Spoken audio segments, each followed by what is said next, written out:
Alright, it looks like we are now live. So, let's go ahead and just go straight into it, shall we? How is everyone doing today? We are pretty much going to be going around and we're going to be continuing with the story for Genshin. We're going to be starting where we left off, which is pretty much in... Oh, controller disconnected. That's unfortunate. There we go. Let's get back in place, and we're going to be continuing with where we left off, which was the Proof of Guild mission. I'm pretty sure that we're fairly close to finishing the story.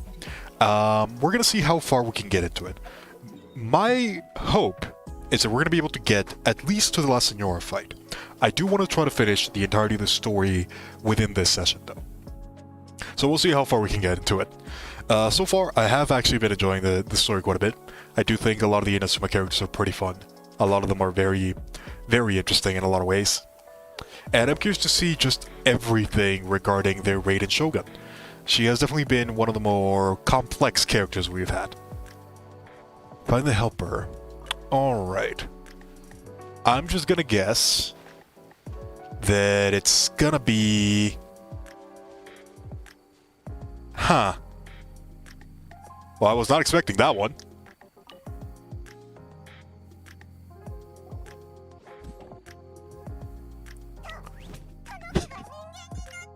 So we got Sayu.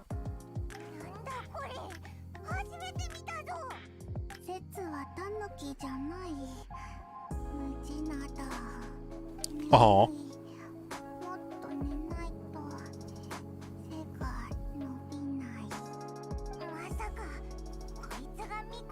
Alright, so I was not expecting Sayu of all people.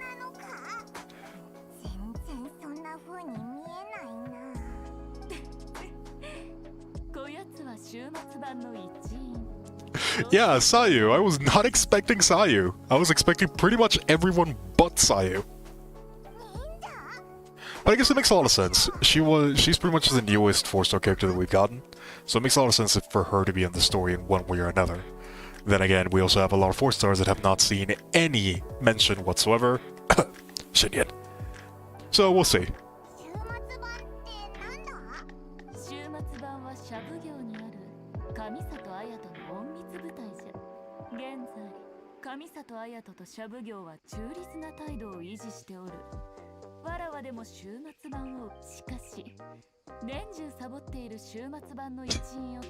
Just straight out saying it.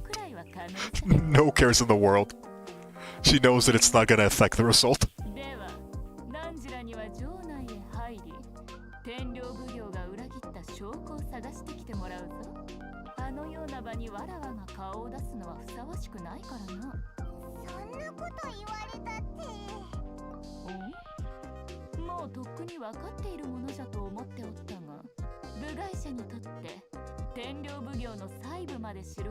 So we're basically just searching for Fatui intervention, pretty much.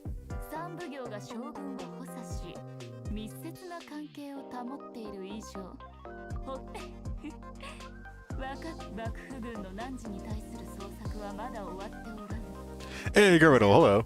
We're pretty much just continuing with where we left off for the story. It looks like we are going to be trying to find some evidence.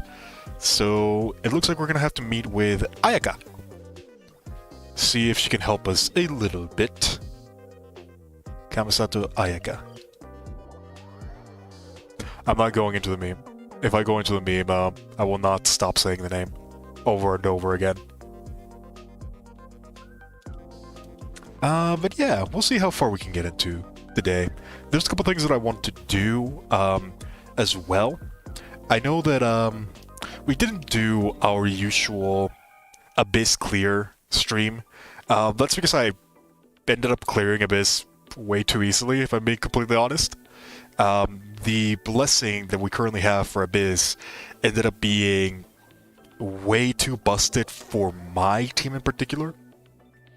Mainly because the main thing that my team is missing for it to be considered like a full-power DPS team is usually the extra attack that you get from 5-star weaponry. Because of the extra attack that we ended up getting from today's blessing in particular, my team was doing way too much damage. Just flat out way too much damage. And it it wasn't even a challenge, it was not entertaining. So I didn't do the Abyss stream. But I do plan on doing something regarding the Abyss. We might do that if we manage to finish the story quickly. Oh no, poor Thuma. He's been here the entire time, hasn't he? How many months has it been?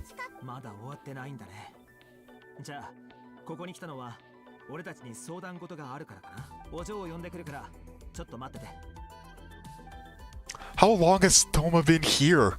How long has he been just waiting?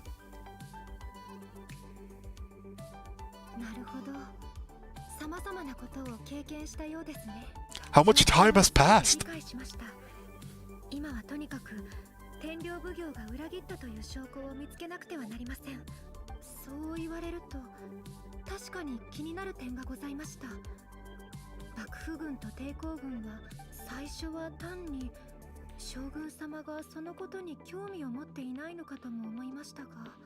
Huh, interesting.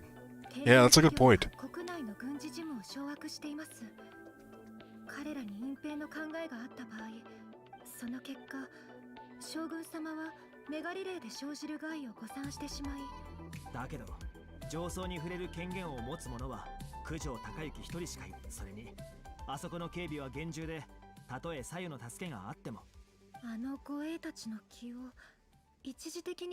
Distraction?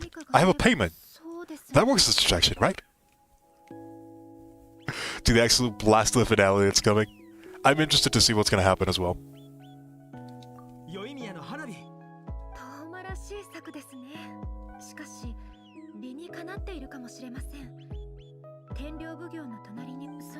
Sayu's just on the background.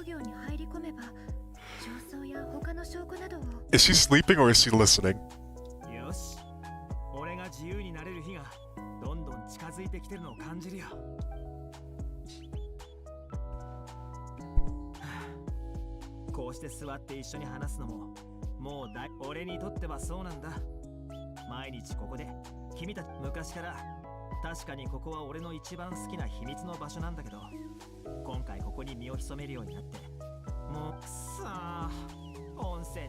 Poor Thoma, he's just been here for way too long. Oh god. He's he pretty much represents everybody during COVID times.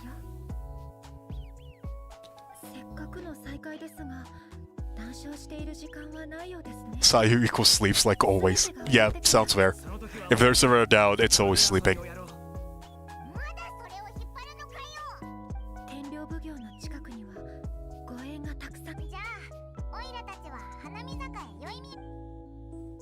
Yay, Yoimiya! That was such an awkward shift. Just imagine suddenly out of nowhere the Raiden Shogun turns out in front of these two.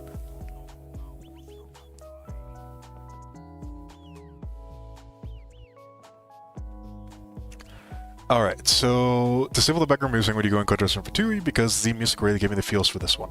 Alright, I'll take a look into that. I'll have to turn the music on. I hope it doesn't do anything bad. One of the main reasons why I have the background music in the first place is so that I don't run into problems with the copyright systems for a lot of different games. I know that it's probably not going to be that big of a deal for Genshin in particular, but the copyright system for YouTube is very, very weird, to put it at the very least. And certain things, like for example, if you commission a particular song for a game, you have the right to put that song in the game. That doesn't mean that anybody that plays the game has the right to use the song. So, just to be on the safe side, I try to disable music on most games. I know that for a lot of them it's not that big of a deal. I just want to be on the safe side. I think I can do an exception. I don't think it's gonna be that big of a deal.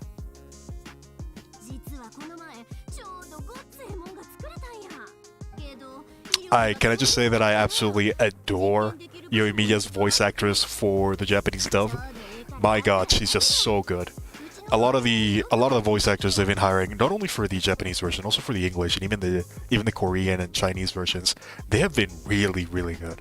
I am constantly surprised at how good a lot of the voice actors have been.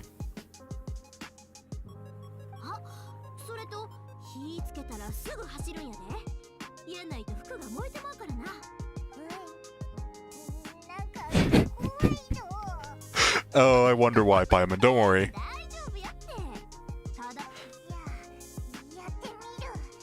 Well, we'll try our best to not commit acts of terrorism. I couldn't even say that with a straight face.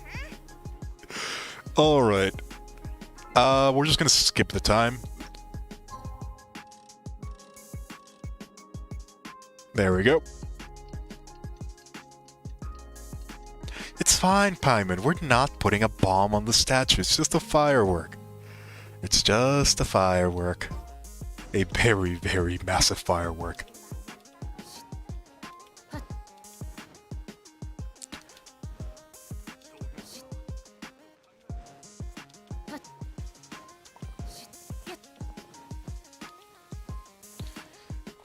Oh. Alright. I do gotta say, I absolutely adore the Inazuma region. It's just so pretty. It feels so different from Mondstadt and Liyue.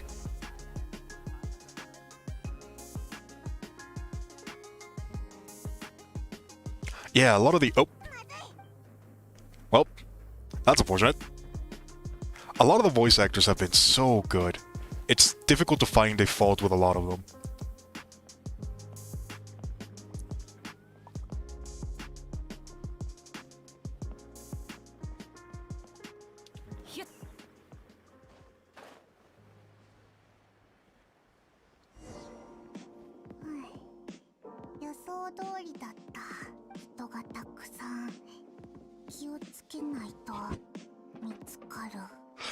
Sayu, Master Planner, everyone.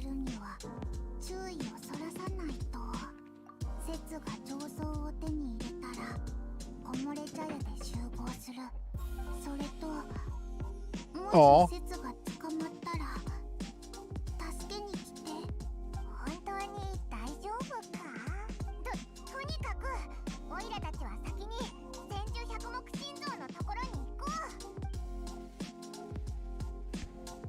So just don't get caught. Got it.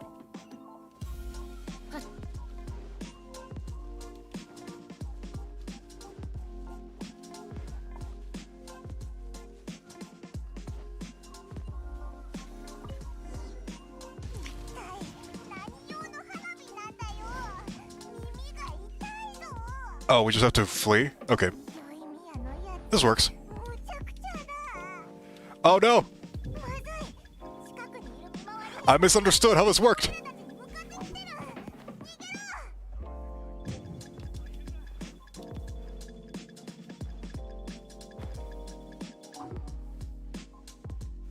It seems like we made it anyways. That wasn't super difficult.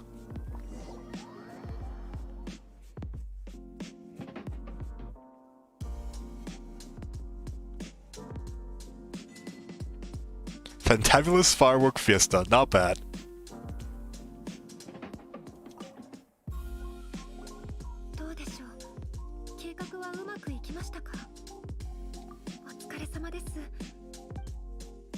Now it's just time to figure out what side you can find. Literal hero when the game says stealth is optional, pretty much.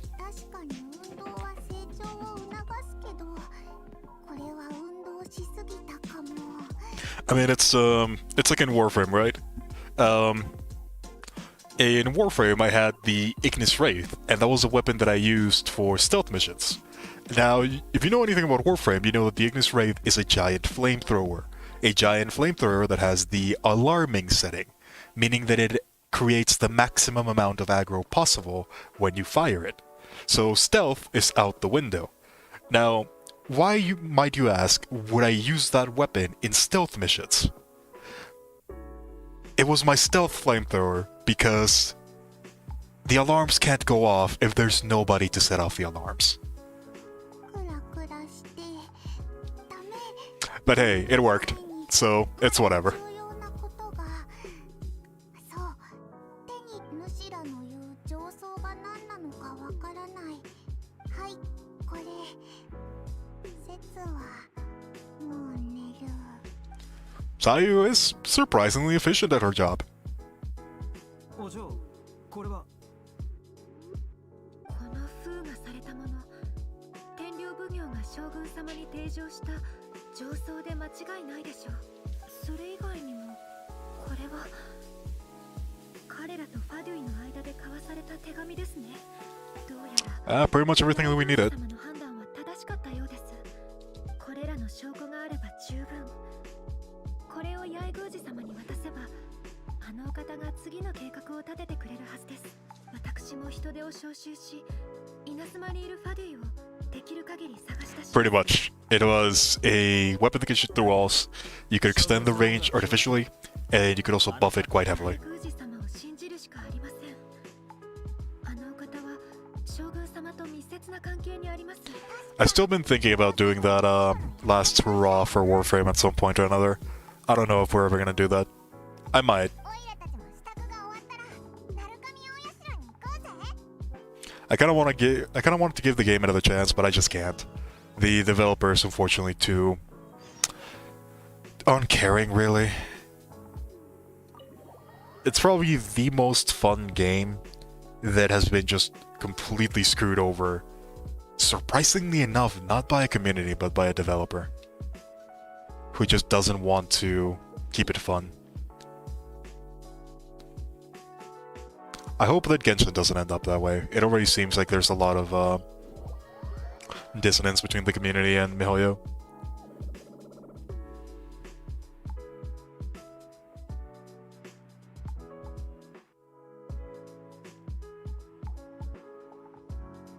八重宮司様、約束通り来ました。約束通り来ると分かったか。 I swear I have heard Yae's voice before. I need to find out who her voice actress is. 夜も眠れなかったのではないか。私が当主様を疑うことなどありません。それで証拠はどこに。ほう、もう一人約束をしてた者も来たようじゃな。これを手に入れるために苦労したんだぞ。さらに渡すといい。これは Official Treasury Commission document. The brilliant lighting reaches out across Inazuma, displaying the eternal path of our almighty Narukami Gosho to the distant seas and spreading her name across the lands. Your devoted servant, Kuja Takayuki of the Tenryu Commission, humbly submits his memorandum. The Vision Hunt decree proceeds without obstacles, O almighty Ogosho. At your mercy and might, all delusions waste away. Interesting choice of words.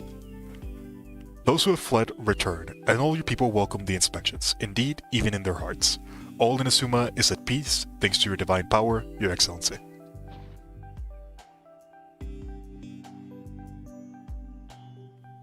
That is true. The storytelling so far has been pretty top-notch. Even if the delivery is not the best, the stories themselves are pretty solid. A lot of the background is set up properly, the world building has been pretty absolute. It has been quite the treat, that's for sure. It just sucks there's so much dissonance between the community and the game developer.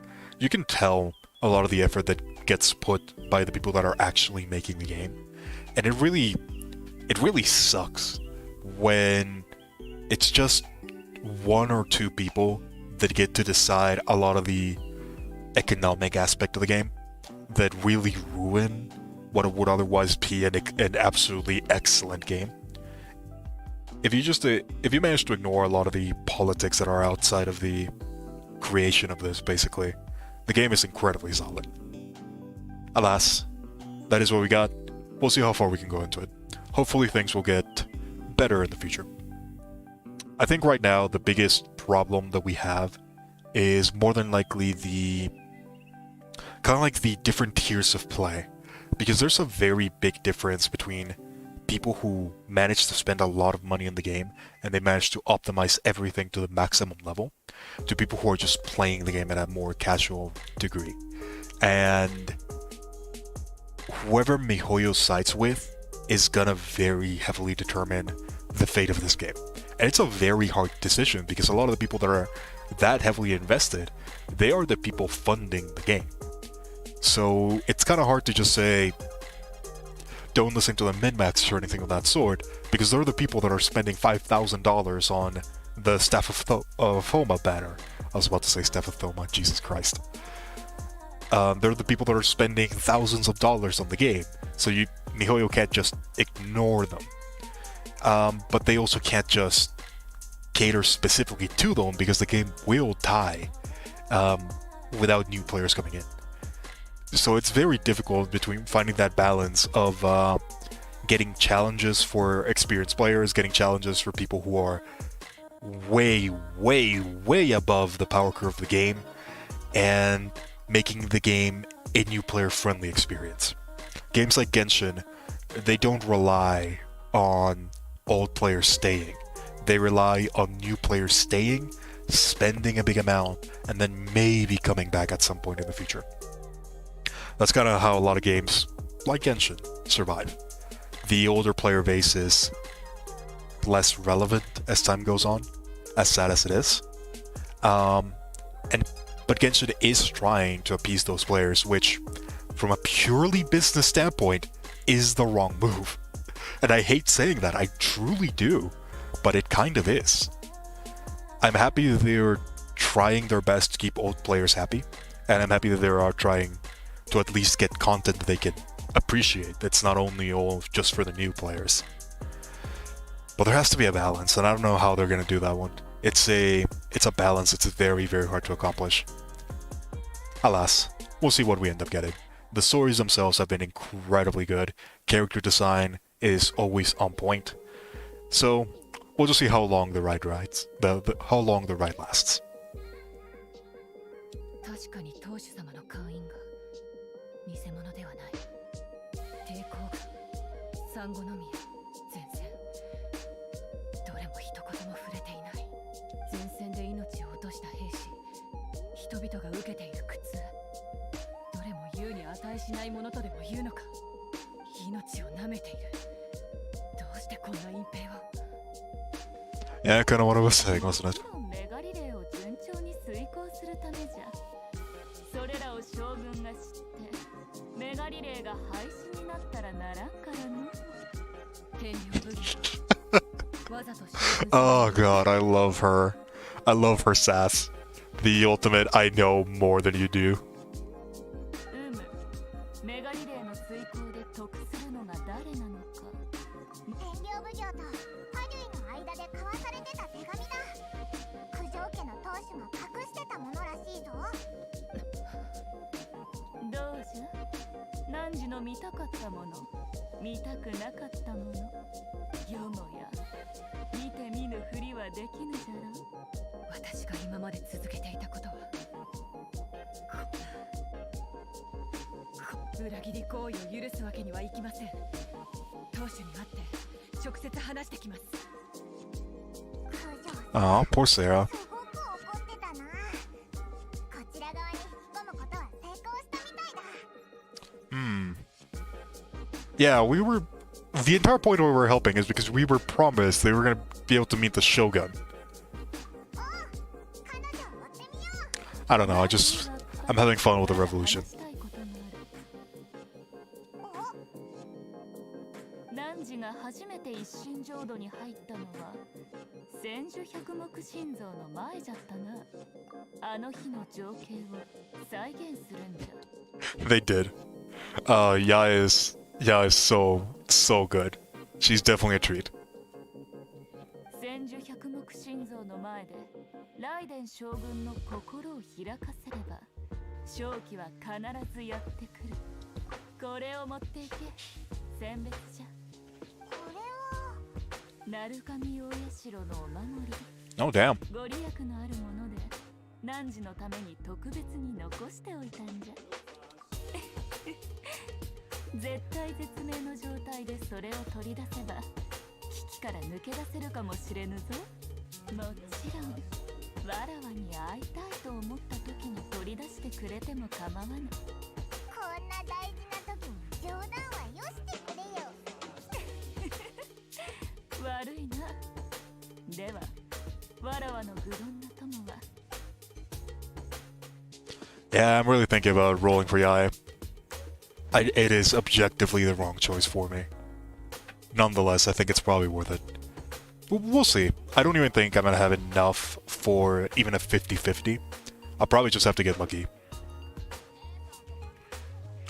She's likely to come out in 2.3 from what everybody's saying, and it seems reasonable to assume that kind of time frame.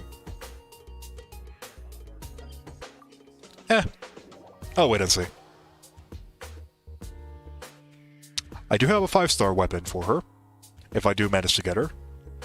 So it wouldn't be the worst decision depending on how powerful she ends up being. And so we'd expect her to be fairly powerful. Oh, I'll see. I'll see. I usually don't like wasting resources on characters that already do things that I can accomplish. I might indulge on just for this one time.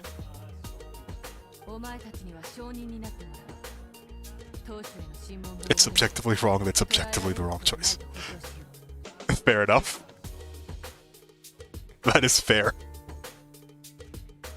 だが、もしお前たちの言っていたことが非謀であった場合、お前たちは帰れないどころか、罪を背負う。いいだろう。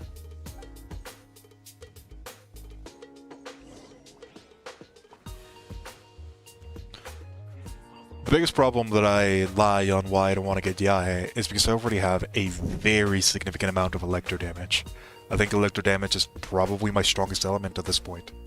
I have not only the Raiden Shogun, but I have a Baido with really high constellations as well as official. Official is at C6. And I now have a 5-star weapon for her in the Skyward Harp. So when it comes to electro damage, my electro damage is incredibly solid. I don't quite... Oh, this is just Sarah's thing.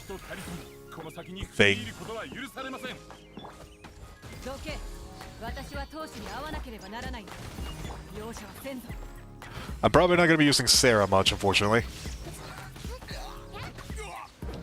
Even though I do think Sarah's good. I just, she's just a bit awkward to use. You can definitely get used to her.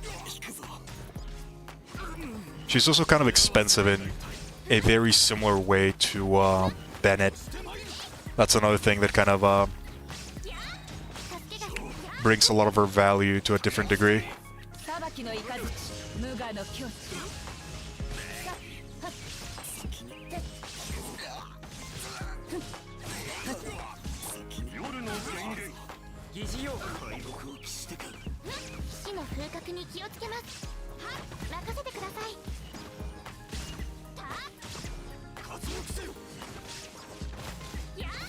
Another thing that I do really need is I need to work on my Raiden.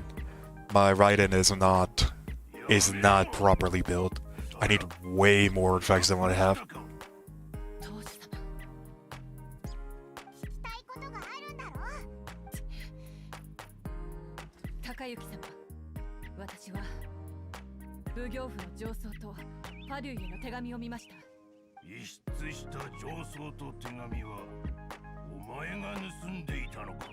The particle is just there in the air.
He's just very, very confident.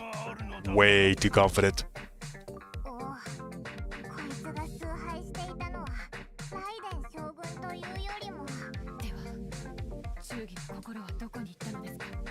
私が九条家に引き取られて以来、あなたから進化としての忠義の道を教わってきました。今思えば Oh, poor Sarah. She looks completely and utterly betrayed. 将来裏切ることがないようにするためだったのですね。先ほど言った通りは自身の醜さと私欲を隠すための詭弁でしかありません。私欲？私は九条家の言いたくなかったんだけど、九条家は自分たちの力を過信しすぎじゃないか。メガリレーが本当に正しいものかどうか、私も内心疑ったことはある。しかしそれが将軍様の示す道である限り、最後まで良し悪しを。けれど今になって分かりました。永遠の道に終わりはない。従ってそれを正すとしましょう。余計なことを考えおって生きたければ行くがいい。将軍様は今天守閣でスネージナヤの施設を変えている。稲妻の背後で起きたすべての勉強は淑女だったのか。離島を離れた時、 Well, 下さんから言われたことがあって、 I guess it is time for retribution. ちょうどいい。このままこの世に I would say vengeance, but I have to Luke and not Yula. 九条サラが言っちゃったぞ。天守閣に乗り込む気なのか。そうだ、オイラたちも行こう。 So, if we're gonna be meeting with Senora, there is one character in particular that I need to bring to this fight.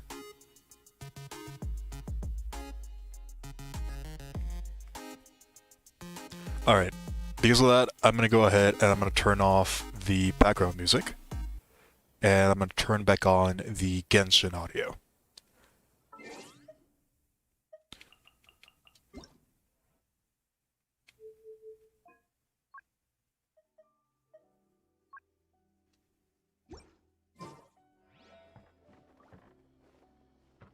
That might still be too low.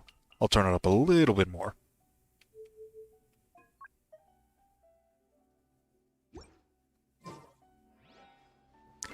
Alright. So there is one character that I really need to bring to this fight.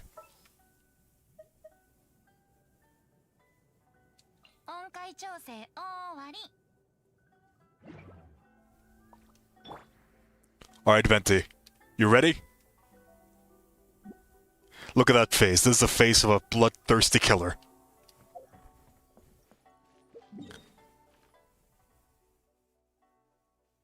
Oh, it's literally right. It's literally right here. Perfect.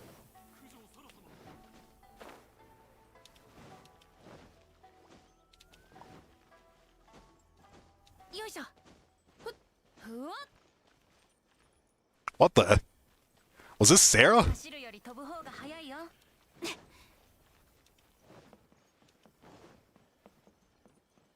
No chill. Got it.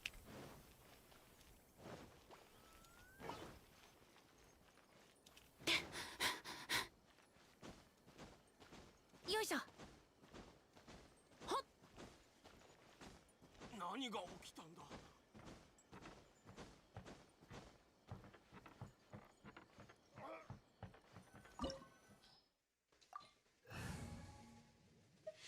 Yep, this team looks perfect. Let's go right into it. I should probably bring a different team if I'm being completely honest. I do hear that the Senora fight is more difficult than I would imagine, but it's whatever.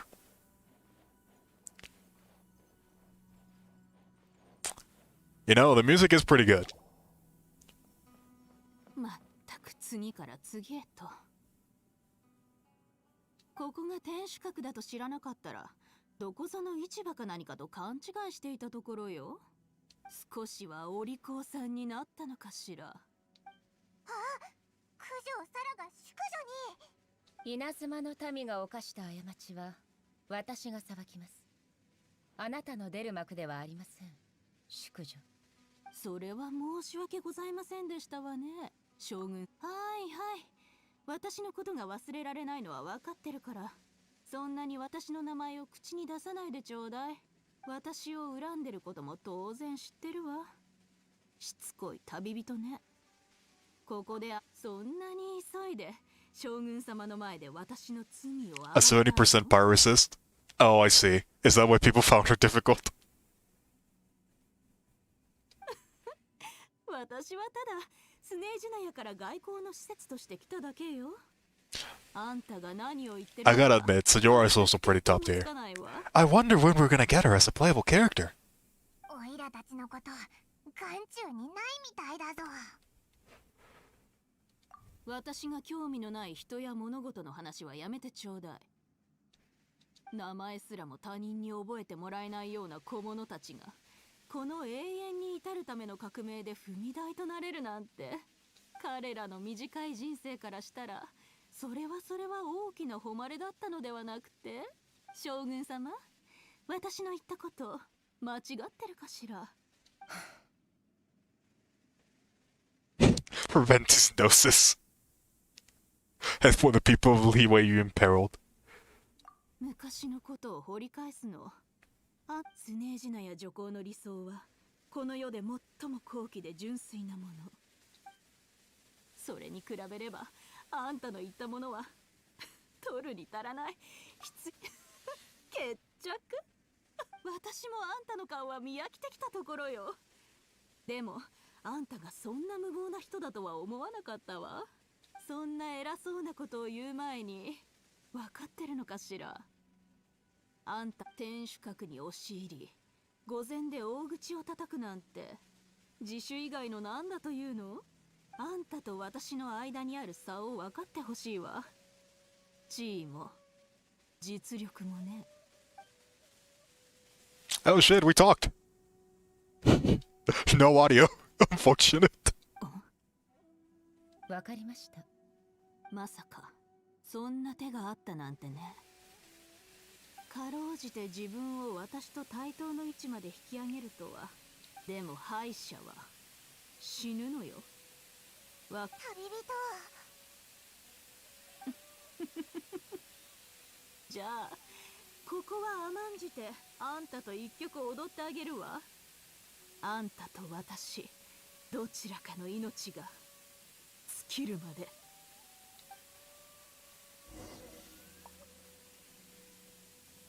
お望み通り執行官の権能と優雅さを見せてあげるわ。Not bad at all. Alright, it's time for what I need to do. Venti, stand there and do nothing. Let Senora destroy you. Ah, there's a word called catharsis. That is the meaning of it. For those of you that don't know, I hate Venti. I do not like Venti. Oh, the music is pretty nice. I'm liking this. I'm liking this a lot.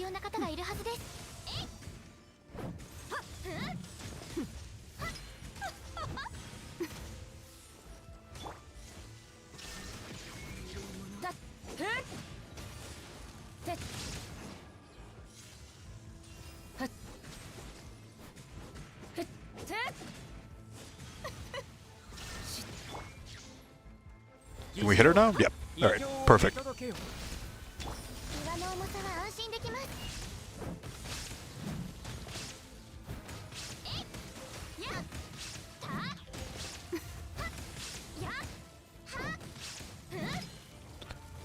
I know that she has two faces, so I don't want to, You don't destroy the crystals, they save you? Oh well. I'm gonna keep on destroying them.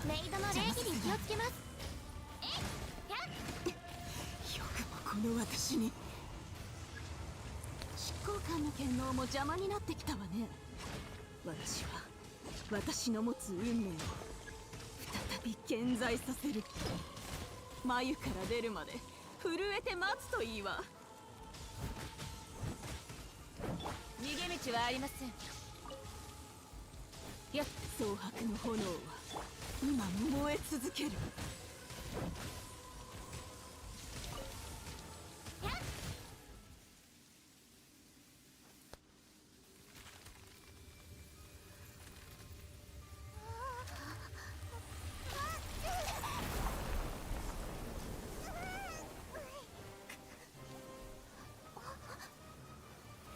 Oh yeah, the music was really, really good. You're not wrong on that one.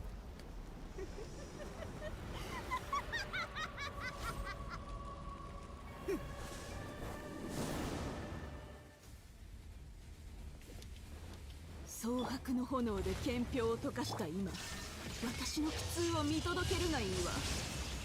罪と罰の烈焰の中であんたの魂を燃やし尽くしてあげる。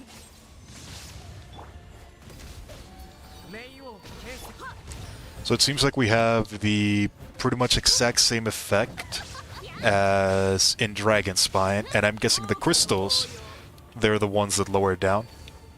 Yeah. So if I destroy them, that's pretty bad for me.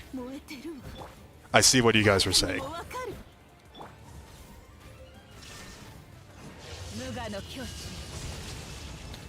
Mute whatever she's doing. Get a little bit of energy back.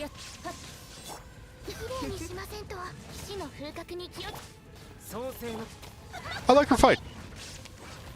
Her music is absolutely top tier. I am really enjoying this one. Did you really break my Albedo Flower already?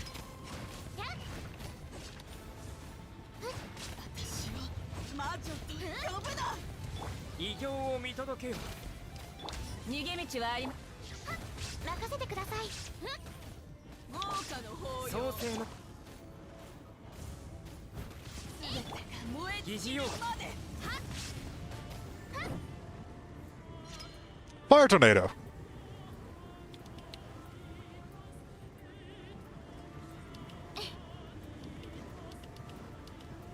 Am I supposed to attack her while she's in this, or does she stop at some point?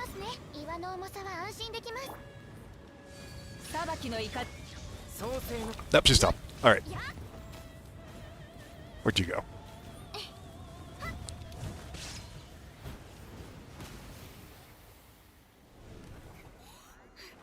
This boss was hard for you.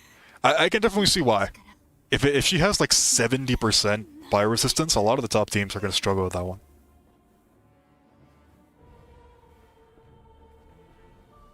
Man, she's really cool. I wonder when we're going to get to play as her.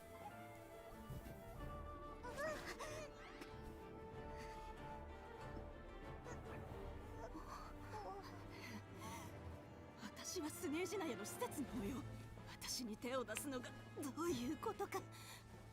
私に刀を振るならあんたの国を、あんたが大事にしてる稲妻を私たちバディが止まれと言ってるの。これは命令よ。あんた、それにあんたたち、私がこんなとこで。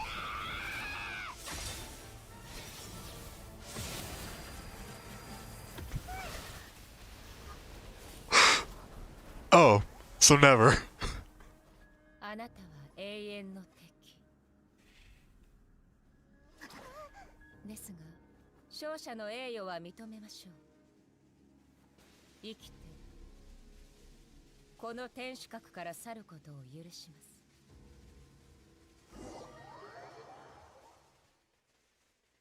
Not gonna lie, that was pretty cool. I don't think that's gonna be the last that we see of Senora. ライデン将軍があんな簡単にオイラたちを見逃してくれるなんて考えにくいよな。空気中に漂う雰囲気がどんどん重たくなってる。ライデン将軍による威圧なのか。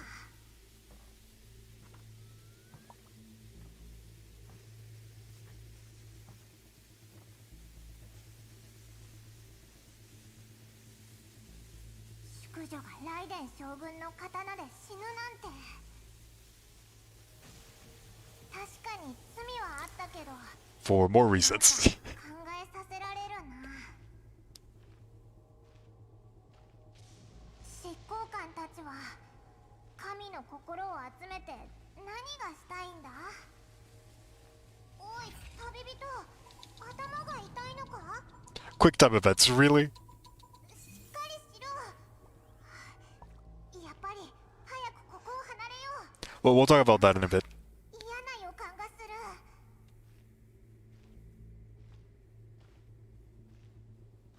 そういえば淑女を切ったあの無双の人たち、強すぎてわけわからなかった。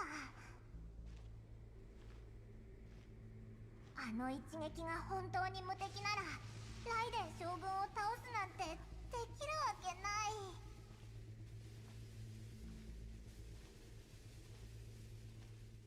I don't know, mine only did like 38k damage. ミコが言ってたな。オイラたちに千住百目心臓の前でもう一回一心浄土に入れって。でも今オイラたち自分の身すら守れない。計画は一旦置いておこう。空気中に電気の流れる音が。息がうまくできない。旅人大丈夫か。なんで何も言わないんだ。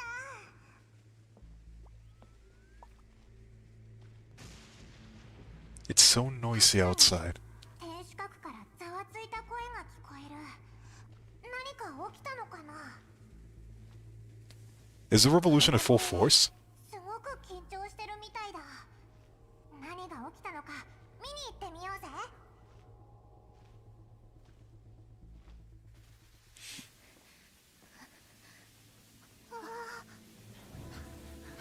Hey, look, Goro and Kazuha. Where's Tepe?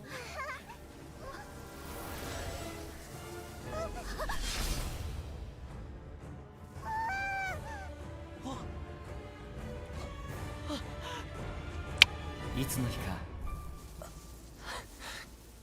雷帝に相対する者がこの地上に現れる。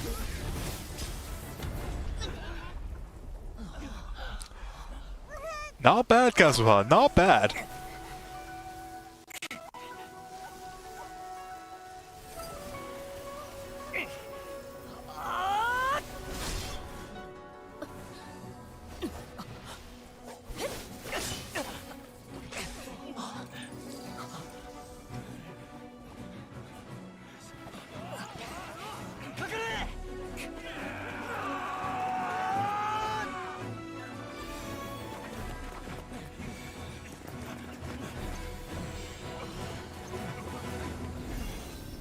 どうしよう。あいつらじゃライデン将軍の相手にならない。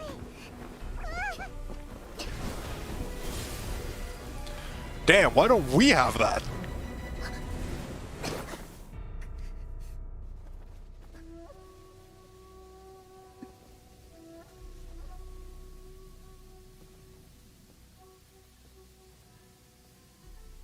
またお会いしましたね。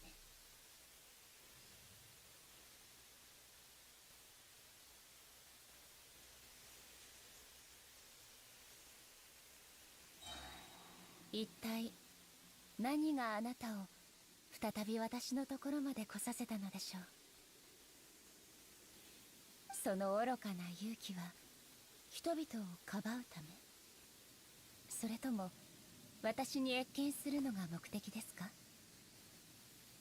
おや、よもやそんなことを言うために私を永遠の瞑想から呼び起こしたとでも言うのですか。だとすれば私も見くびられたものです。メガリレーに関することはもちろん知っていますよ。 Again, I'm just impressed by how well the voice actress has done for this one. My god. いいえ、私が知っているのは永遠についてのみ。メガリレーの発令も私が黙認したことです。あのファデュイたちの行いは永遠の脅威にはなっていません。さもなければとっくに粛清していますよ。願いとはもともと永遠にそぐわないものです。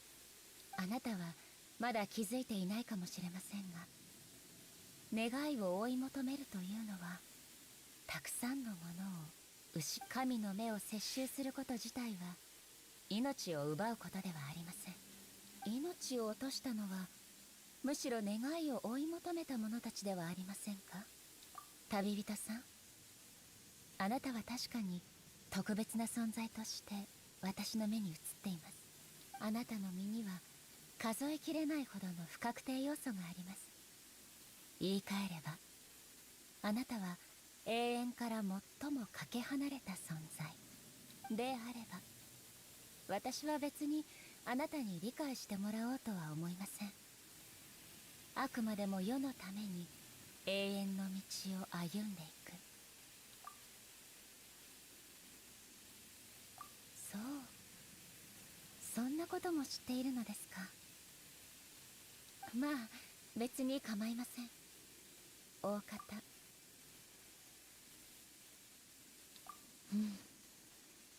いいでしょう。永遠に背くもの。あなたの覚悟を見せてもらいます。 Alright. I should not have brought Venti for this. ここにも騒がしい音が増えてきました。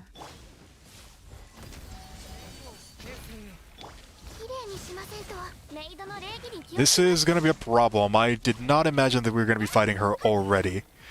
This team relies incredibly heavily on the Geo element as a whole. We are not going to be able to... We're not going to be able to do this one. I'm probably going to fail. I will still attempt, nonetheless.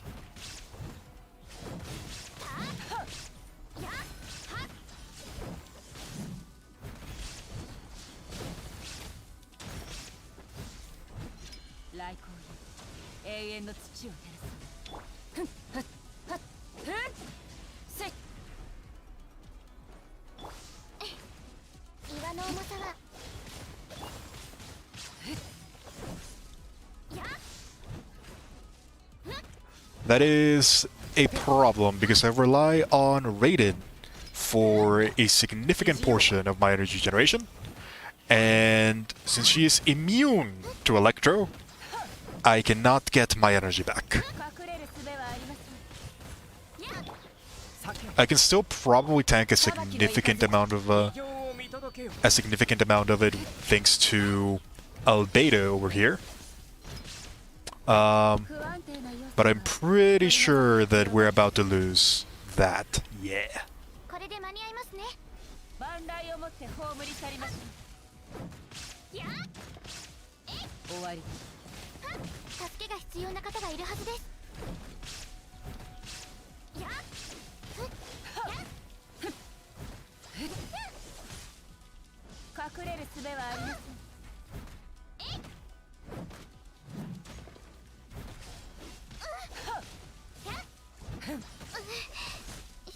Ooh, this is bad. This is really bad. Alright, Beto. It's your turn. Or you know what, Venti? Let's do this.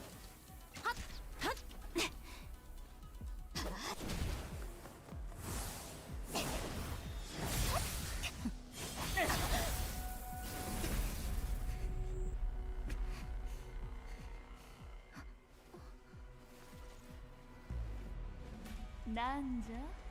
今さら思い出したのか？ミコ、これはあなたの計算ですか？意識を物体に憑依させる技。誰に教わったか忘れたとは言わせぬ。もしや汝、己の願いだけで A の意志に勝てるとでも？汝はここにいるが、彼らの願いはとっくに汝に宿っておる。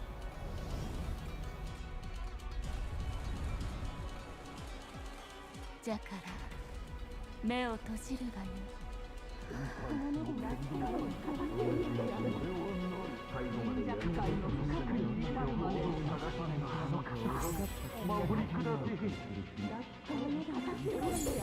Interesting.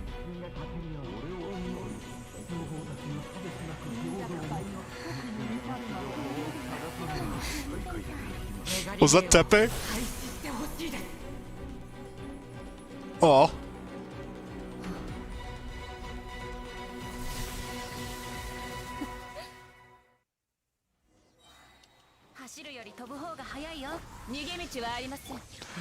This is still not good. 今こそ誕生の時。騎士の風格に気をつけます。綺麗にしませんと。下りです。この世はまるで影のよう。助けが必要な方がいるはず。I guess it won't be. I guess it won't be that difficult actually. It seems like I still have enough shield strength. Energy gen is going to be a problem, but Beto should be enough for a significant portion of it, even without the team that I normally use. Bringing the meme team was definitely a bad idea, but it's whatever.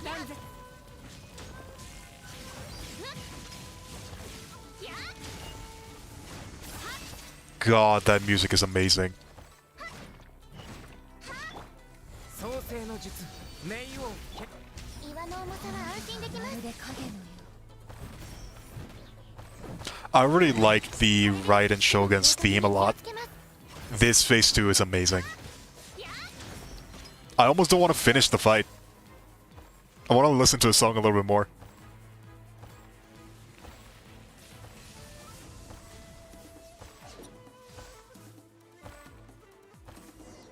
Oh, it finished itself? No! 汝の負けじゃ。えい。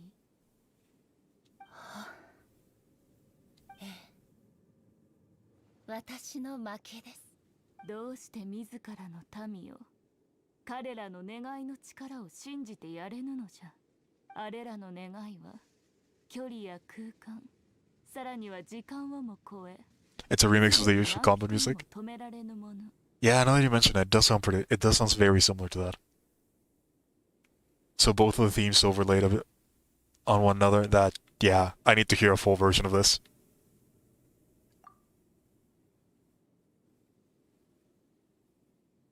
それが汝がリーユへの旅で得た収穫か。人間が前へ進み、神が後ろに置いていかれる国か。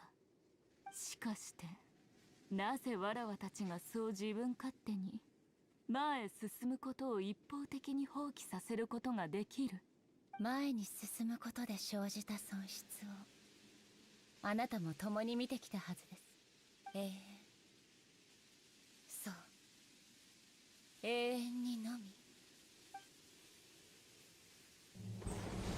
雷光がひらめく場所には影ができます。私は影。無双をもって稲妻の前に立ちふさがるすべての障害を取り除きま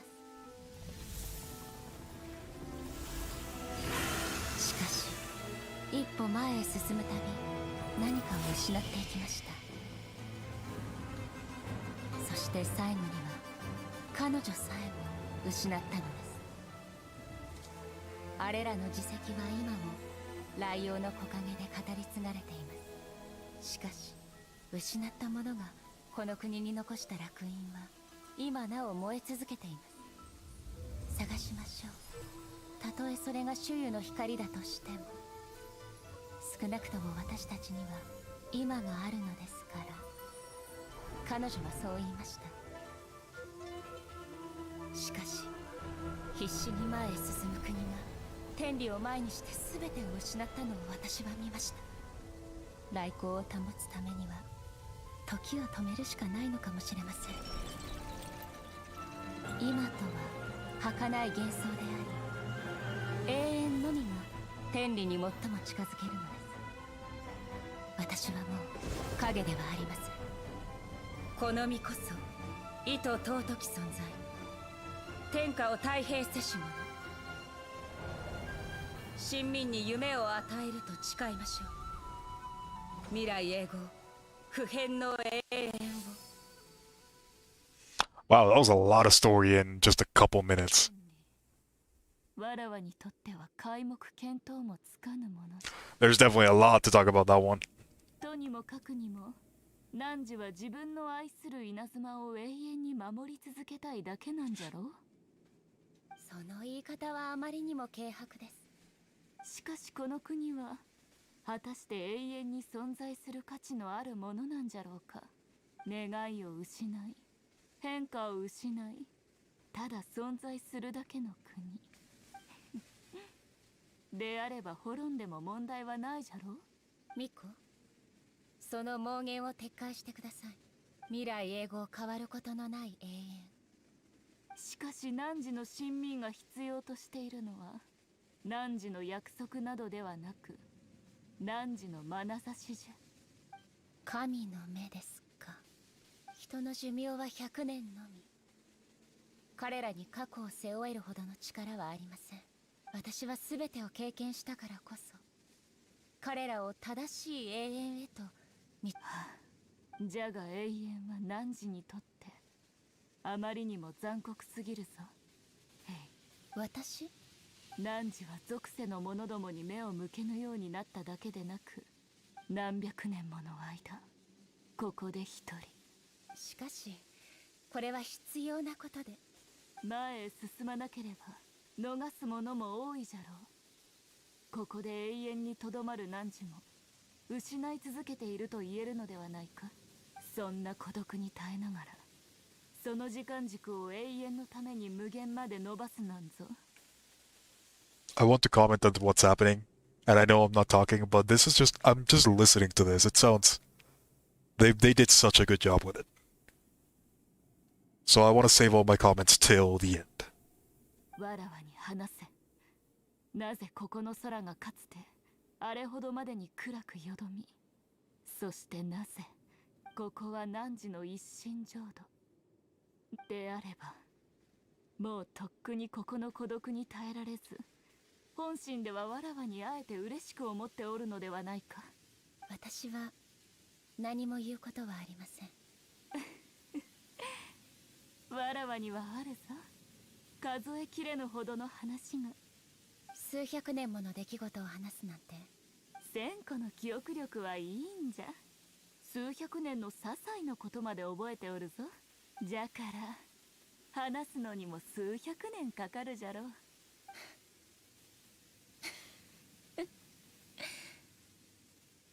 ミコ、実はもうこうして会うことは二度とないと思っていました。あなたに会えたのは永遠の中に生じた変数であり、驚きでもあります。やっと素直に認めおったか。まったく子供じみた会話ですね。ですがあなたたちの計画に負けたからにはあなたたちの意志に従って、しかし永遠についてこの国が果たして前へ進むべきかどうかについては最初から最後まで子供じみていたのは汝の方じゃったな。 Alright, that was one hell of a ラ story. イデン将軍はメガリレーを廃止した。人々の願いはあやつの閉ざされた心の扉を開けたんじゃ。一心浄土以外にあやつは人々の目に永遠を見た。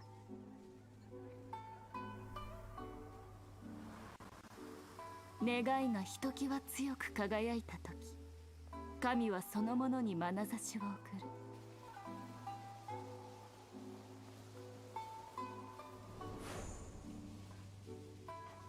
ある願いは痛みを拭い、正気をもたらし、希望を呼び起こす。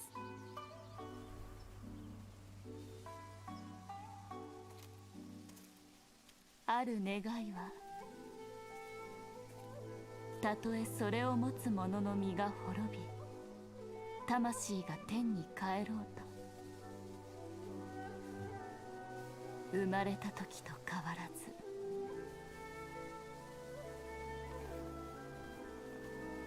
真摯に熱く燃えゆく。 That was pretty good. そう、 That story was pretty good. And it definitely brought a lot of questions into the table. A lot of things that are going to be fairly interesting for the future of things for Genshin. We saw another individual use two visions. A lot of questions regarding what the hell happened 500 years ago in Kinria? Kinria? However you pronounce it. の一心浄 That's Tepe's house? Oh, that is so sad. メガリレーが本当に廃止になるなんて。そうなのか。 Probably gonna take this one to talk about it. Yeah, the story has been surprisingly cool.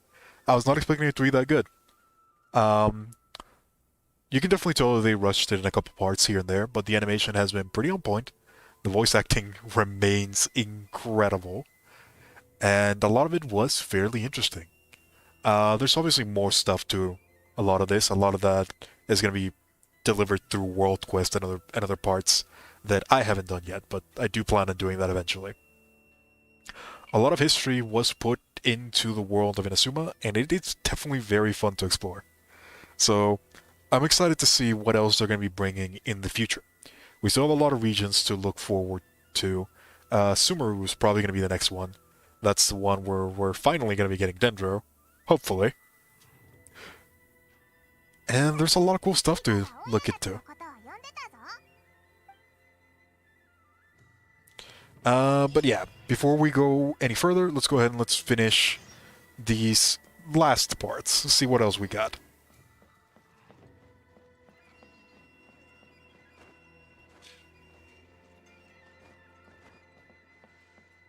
Hello, Nacer! We've pretty much managed to finish a lot of the story. I still want to fight Signora one more time.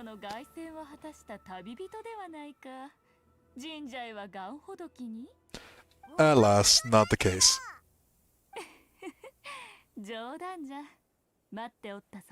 Can't wait for 6 full patches to get to Sumeru.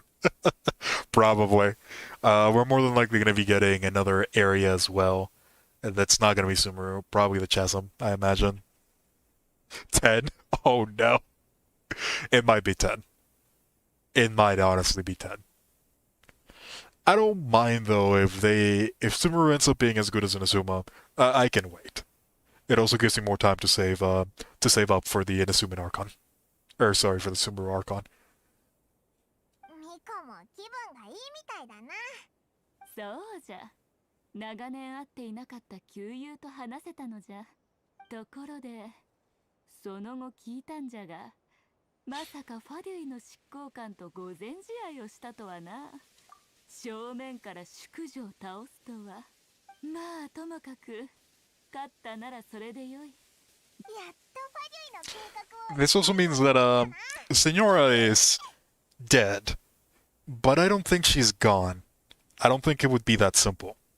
We know that she is the Crimson Witch of Flames, and that flame is unlikely to disappear eternally. I feel that in the future there's going to be some sort of resurrection for Senora. More than likely the good version of Senora, not the one that was corrupted by the Fatui. So we'll wait and see. I don't think they would make that character without monetizing it that much. Then again, they did make her a boss, so that might be enough. We'll see. I don't think this is going to be the last we're going to see of Senora. It just seems like Chapter 2 rather than something else. 待て、神の心と言ったか？それはコマのようなものでは？そうだぞ。ミコも見たことがあるのか？七神が持ってて天空の島とつながってるか。どうしたんだ？あれならわらわが差し出した。あ？そうでなければ、いかにして残氷から汝の命を救ったと思う？残氷は今やファトゥスの第6位。実力においては宿女よりも上じゃ。わらわは自らの命をかけて戦うような性格ではないぞ。もう何を言ったらいいのかわからない。映画人間を作ってから、神の心を追い。She no longer had anywhere to put it? Oh my god. かつて A と最も親しくしていた友であるわらわに、あやつはもともともう神の心の力を必要としておらんかった。であれば、神の心は争いを招く。 Interesting. She severed her ties with Celestia. なものと計画の核心となる人物を引き換えることができるのなら、結果から見ればわらわの儲けじゃな。そう言われるとそうだな。オイラも旅人は神の心より Never knew I could fetch such a high price. 仕方ないな。もう今さら取り戻せないみたいだし。そういえばミコ、まだオイラたちを呼んだ理由を聞いてなかったよな。お礼のためじゃ。本当か？ランジラがテイワット全土を旅するというのなら、お礼としてこの先の道のことでも。 Oh, interesting. This is the question part. ことはあるか？ Yeah, I'm curious about, well, pretty much everything. Let's see, what about the Shogun puppet? 将軍を作った技術は今では失われている知識から来たものじゃ。神であるあやつにしかわからぬことなのかもしれぬな。 So, pretty much the same as Albedo. Got it. ナンジラが興味を持ちそうなことはなくもない。エイが自身の神の体を改造する前、原型の人形を Prototype. 想像したことが。That could be bad. じゃあライデン将軍は3人いるのか？いいや、あの原型はただ実現性を確認するためのもので、見た目も知能もエイ自身を設計に作られたものではない。当時の計画ではそれを直ちに廃棄する予定じゃった。しかしエイはそれを残酷と思ったのか、それの体内にある力のみ封印することを選んだんじゃ。その後、あれはただの人のように己の意志を頼りに稲妻の土地をさまよい続けた。Oh. ファデュエに目をつけられるまでは。Oh. Well, that was a pretty big bomb to drop. そしてその原型の人形はファデュイたちに調整され、力の封印が解かれたんじゃ。神の造物であり、神の心を奪ったもの。原型の人形とは残氷のことじゃ。そんなことがあったなんて。そうじゃな。偶然と言うべきか、運命と言うべきか。 Huh. So I guess that makes Scaramouche Raiden's son-ish. 汝のような異教の者が雷神が変わったことを知っているとはな。モラクスが言ってたんだ。雷神バールが亡くなったって。じゃが事実を言えば、バールとバールゼブルはそう。 Ooh, okay, so that was one confusing that I had. That was one confusion that I had. 創世の So Ball is the one that died. 彼女らは力を合わせて魔人戦争に勝利し、バールが幕府を設立した後、バールゼブルはバールのおそばとして影武者となった。バールゼブルは汝らも知っているあのエイジャ。そしてバールは名を誠という。 Oh, don't worry, Prime. We managed to beat a lot of the story. We're kind of just in the lore dump section, and this does fix up a lot of questions that I had, so that's pretty good. Ball's name was Makoto, and also was A. God, what the hell are we gonna call the Raiden Shogun now? She has like 7 different names. 共に稲妻を治めてきた。よって人々が真相を知る必要もなかったんじゃ。魔人バールの名であれ、ライデン将軍の肩書きであれ、常に両者を指すものとみなされていた。あの時？数百年前、わらわが参加しなかった戦争で誠が死んでから、エイが表舞台に出るようになったんじゃ。エイもショックだっただろうな。姉妹だから。エイが変わったのもあの時からじゃ。あやつが失ったものの中で。そんなことがあったのか。なんかだんだんエイのことが分かってきたな。彼女とは長い付き合いではなかったが、印象では。そうだったのか。Alright, let's ask about the brother. それについてはわらわもさっぱりじゃん。じゃが、もしナンジラがエイを疑っ、エイはナンジラがあったという神の特徴と異なるだけでなく、はるか昔に神の心を自ら放棄し、それはよかった。さもなければ雷神の眷属として、わらわたちの関係が slightly, it's fine. なってしまうからの。安心しろ。オイラたち、お前とは喧嘩 Don't talk yet, Paimon. ナンジラが目的を達成できることを願おう。ナンジの兄の痕跡については、わらわも持てるすべてのものを利用して調査する。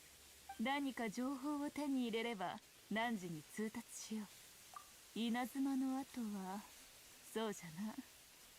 スメールに行くのが楽じゃろ。 Wasn't her name, demon name either Beelzebub or Baal? Either way, she's wearing the crown now. So as far as I understand it, there were two twins.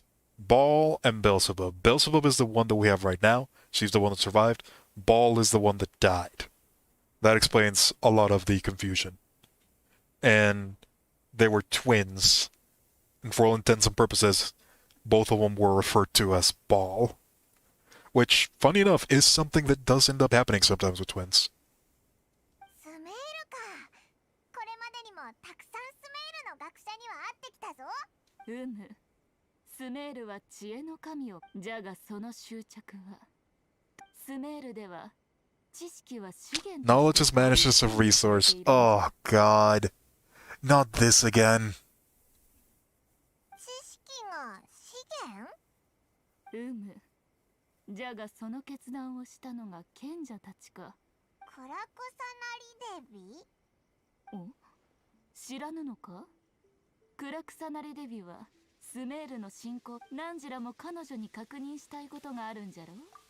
Lesser Lord Kusanali. That's probably gonna be the next character that I'm gonna be setting up for. ナンジがそれを胸の前の一番目立つ場所にかけ、これ誰がそんなことする？まあよい。ところで、そうか。じゃがそれは、汝にとって願いとは、浮世も正解も超え、汝に神の目がないのは、その願いがまだ生まれておらぬ。これからの旅で。Alright. That is Chapter 2, Act 3. Inazuma. Inazuma has definitely been quite an interesting region so far. I've been enjoying it quite a bit. And it does seem that we managed to finish that in a relatively quick time frame. So there are a couple things that we could probably do for the remainder of the stream. I think one of the things that I do want to try out is I actually want to try to do Abyss, but on a different account. We'll see if we can manage to do that. There's still a couple things that I have to do on this account.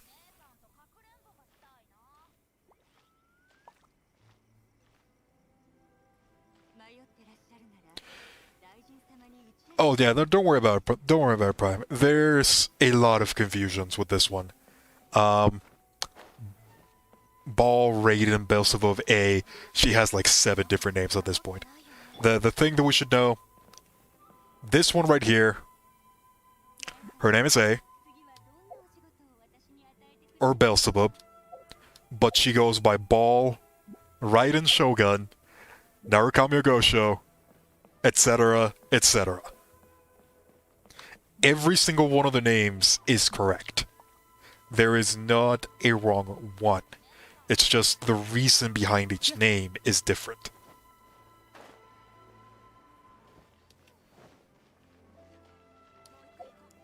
But yeah, with that out of the way, there is still one more that we can do, which is this one right here. We're not going to be doing this stream. That's probably going to be for the next one. There's a couple things that I still want to do. There's not a wrong one. They're all technically correct. I guess the only wrong one is Booba. Makoto. That one's correct. Yeah, that one's wrong. But I don't think anybody has called her Makoto. Have they?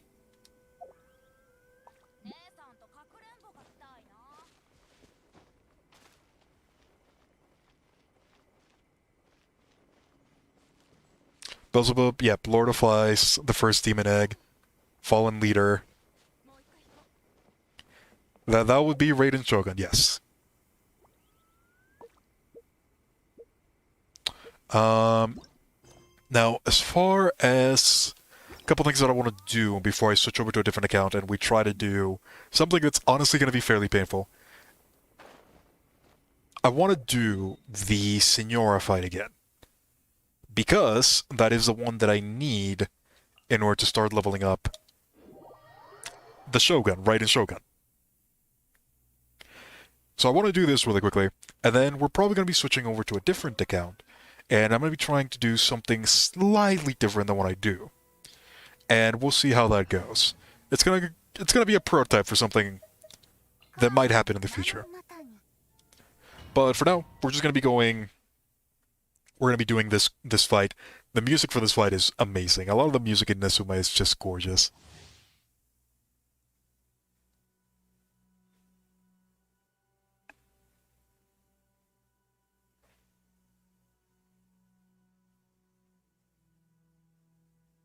Interesting. I did not know that she had a damage cap. How high is the damage cap? A lot of my numbers are not that big. I mostly just attack with a multitude of small hits, so I probably didn't see it because of that.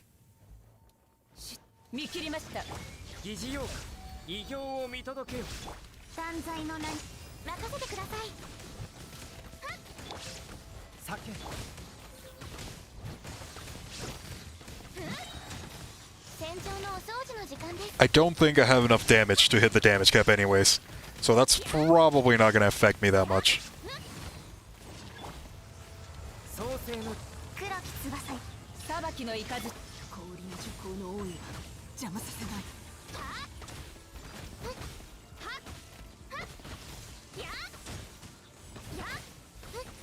Alright, Sheer Cold is actually getting to me, so let's reset that slightly.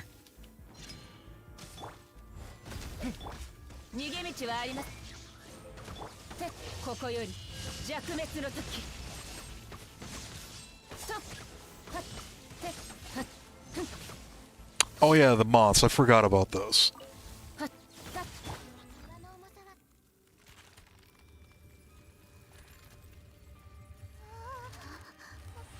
Man, this boss fight is actually really cool.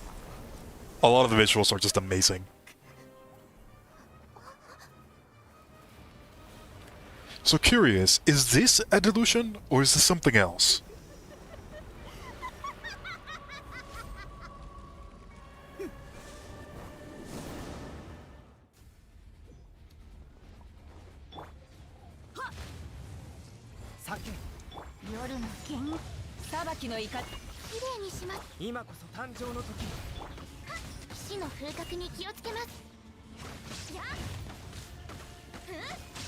Crimson Witch of Embers. I wonder if there's a difference between the Witch of Embers and the Witch of Flames.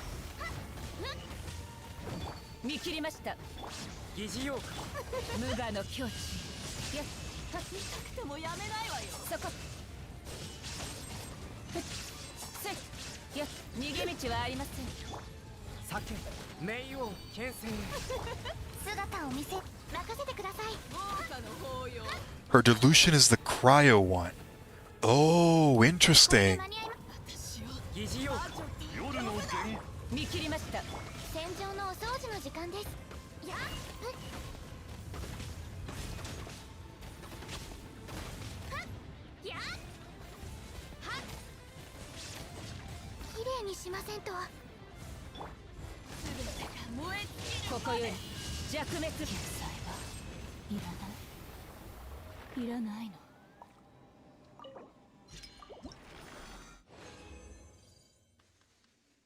Oh, let's see what we get. That's okay-ish. These things, these are the things that I needed. I can finally level up my Raiden Shogun.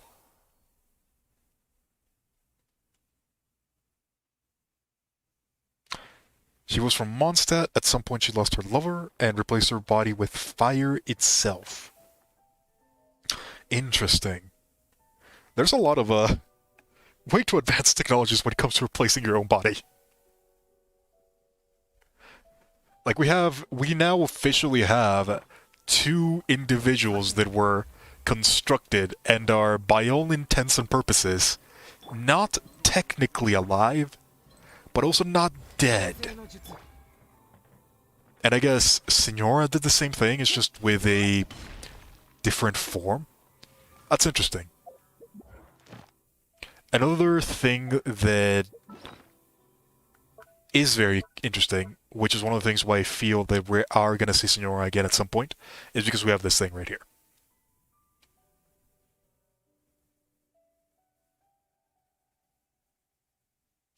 Let's see. The Fatui often face the world from behind their mask, and it is said that this is because all they once were mean nothing once they become Fatui, and thus must they forsake their true names and faces alike.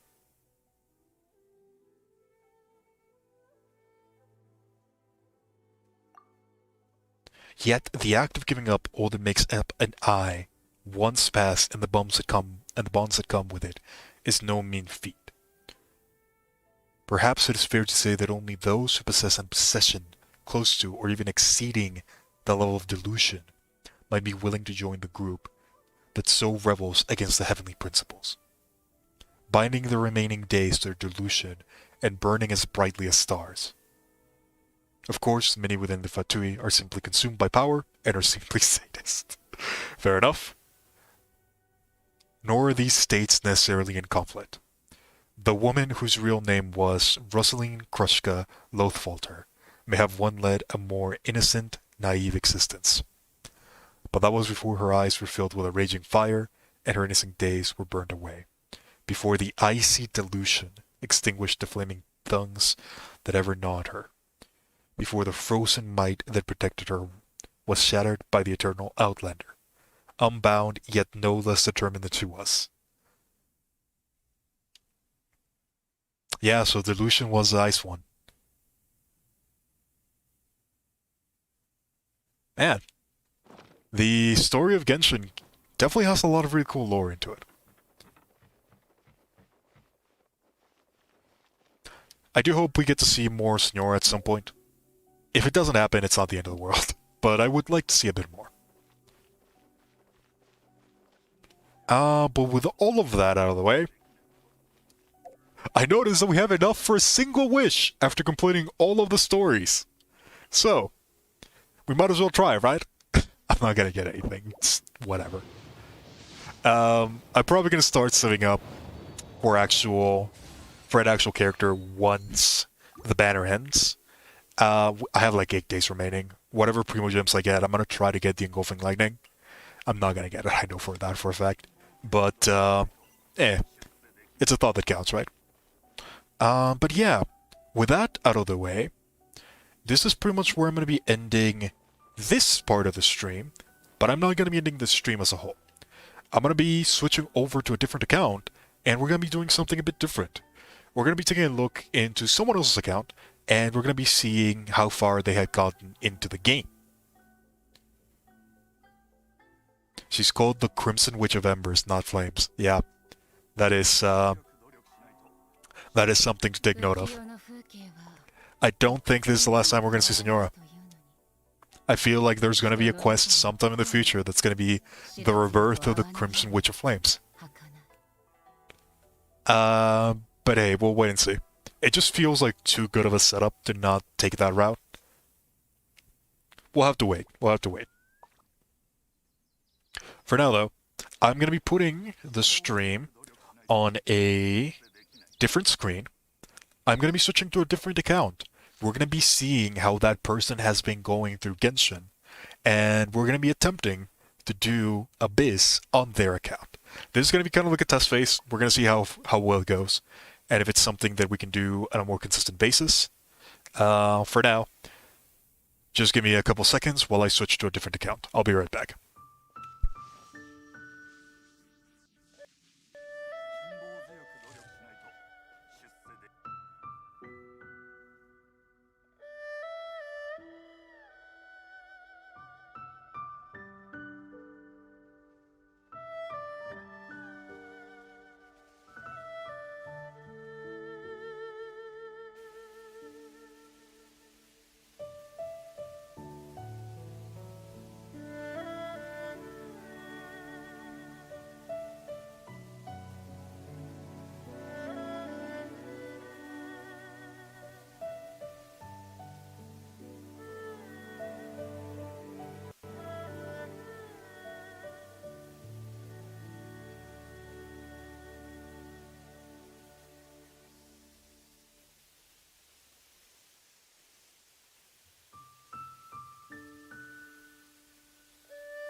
段持ちすぎたのかな。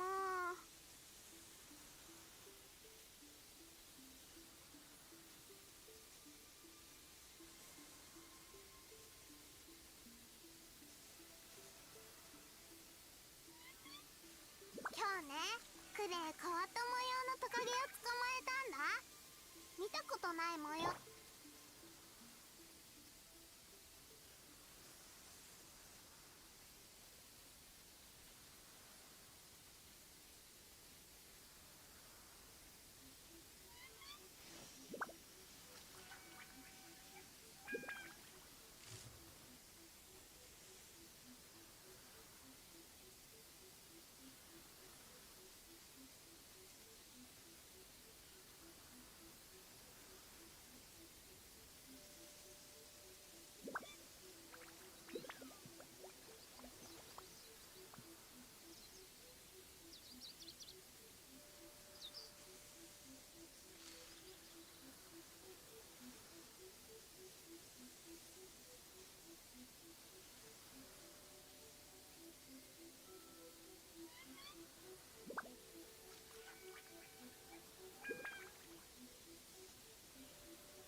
つれづれなるままにひくらし、すずりに向かいて。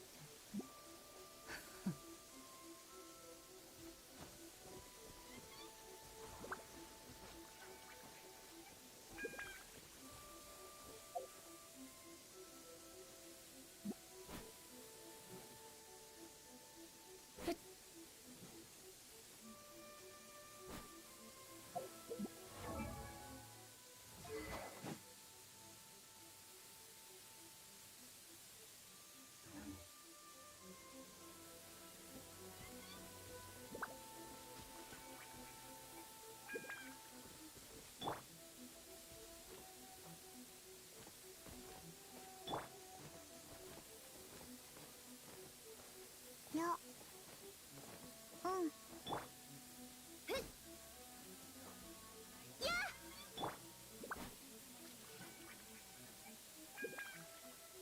逃げ道はありません。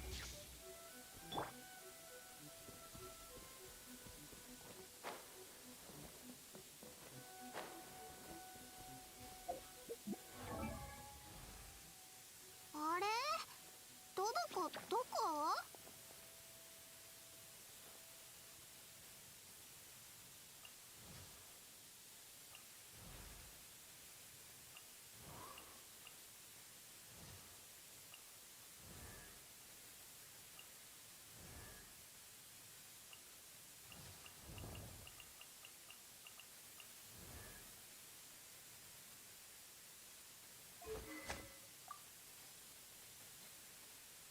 城内爆破、管制室、怪我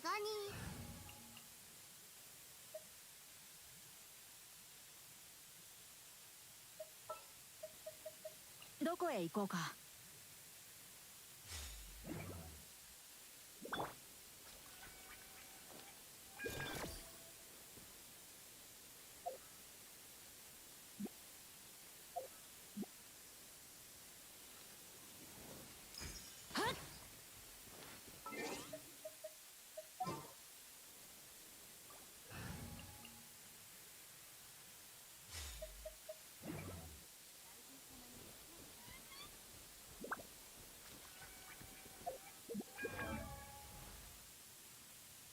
あれ、どこ。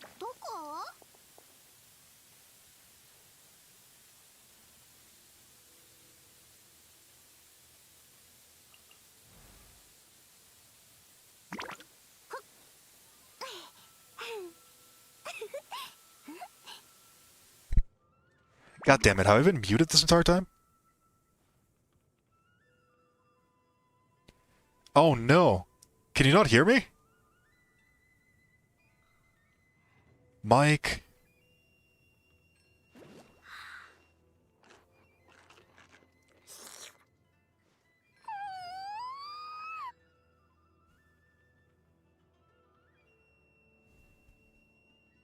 Oh no, the audio's coming in from my side.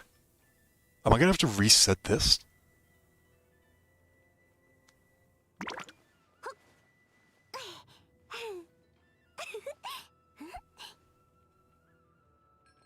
Still nope. Let's see. What seems to be the problem here?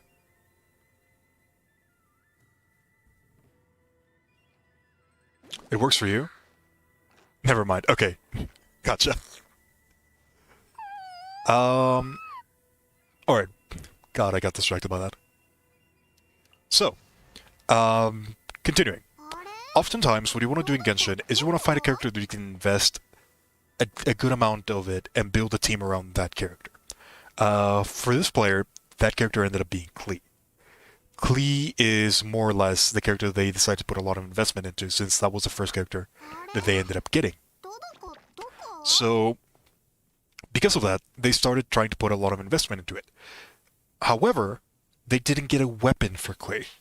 And not getting a weapon oftentimes means that a lot of good characters you're not going to be able to use.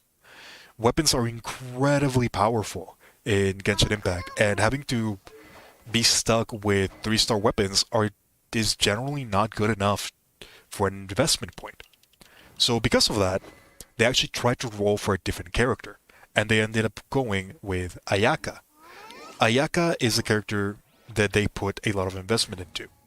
If we take a look into this, they actually have a lot of really good compositions for Ayaka in particular. They ended up pulling Rosaria at some point. They ended up getting Sayu as well as Xingqiu. Because of that, this has been the character they have been focusing on the most. Oftentimes, when you're just starting out, you kind of want to find a character that will allow you to play through the game. Just kind of explore a little bit and will allow you to save up your resources. For her, Klee was not that character.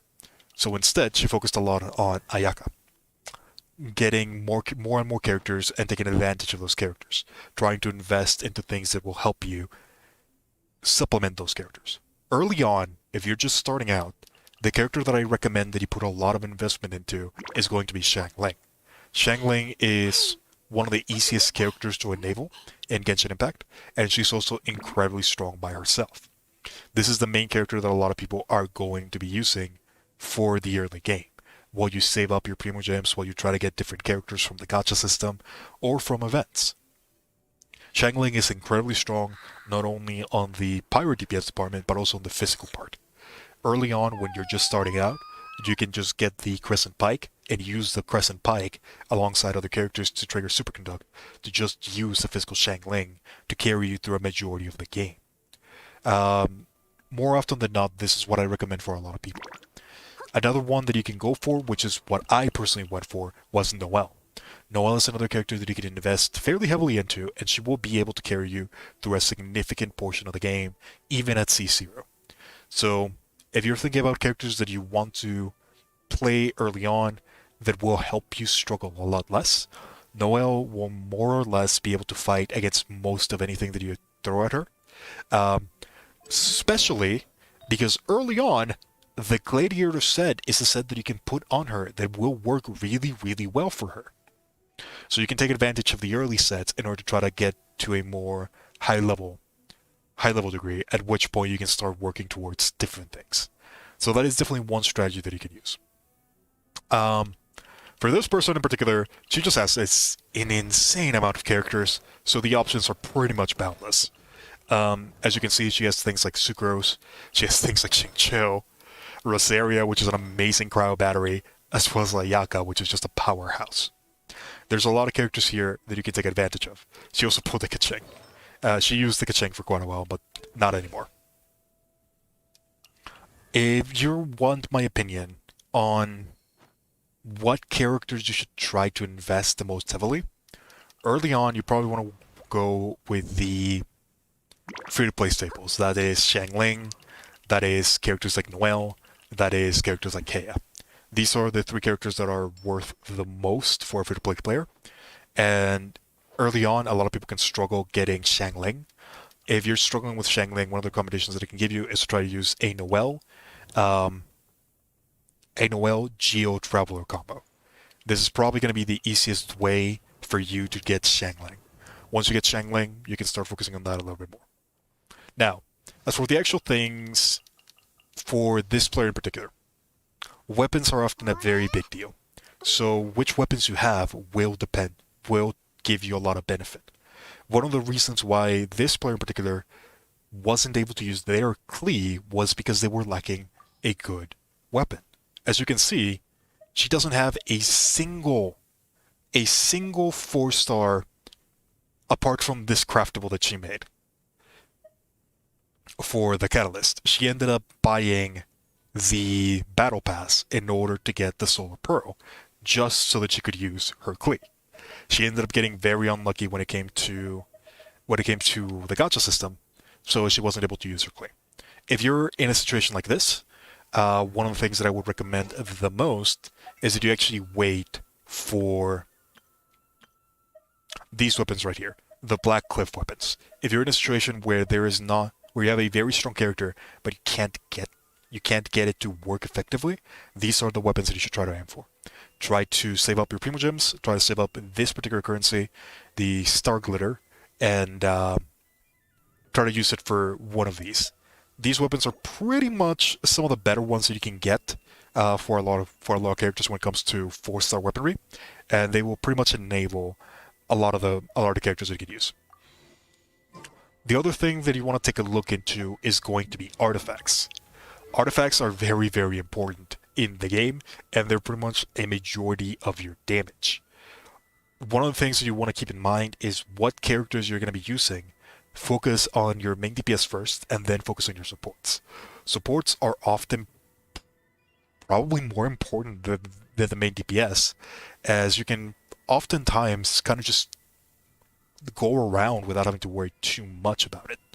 Early on, reactions can actually be a significant portion of your damage, so you don't have to worry too much about pretty much overloading crit into a single thing. Even if you don't have like perfect stats, just the main base stat as a whole can end up being really good. So early on, don't worry too much about substats. That is something for much later on.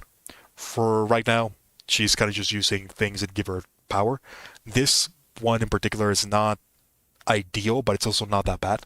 It did end up giving her a significant amount of energy recharge, a little bit of attack, but the most important part is that it's giving her crit damage. So that's also very helpful. It's part of the conductor set, and since she really doesn't have any other alternatives, this is going to end up being one of the best options that she has right now. I know that in a lot of cases, trying to go for specific crit rate or specific crit damage can be very tempting. You always have to kind of keep in mind which is the thing that's going to give you the most power at the exact moment that you're trying for it. Going for a specific force set can oftentimes be worth it, but not all of the sets are going to be worth that much. Oftentimes, just having a good stat stick is going to end up giving you more. In a particular case, this one is not that good. She's also using one of these because she hasn't gotten anything better. This one's honestly not horrible for 4-star. She ended up getting a significant amount of crit damage as well as energy recharge, so that's also pretty good. And this also a 4-star, but as you can see, the subsets on it are incredibly good. A lot of crit rate, a lot of crit damage. So it's fair enough, even if she doesn't get something better at this point. Don't be afraid to use 4-stars early on. A lot of them can end up being really good.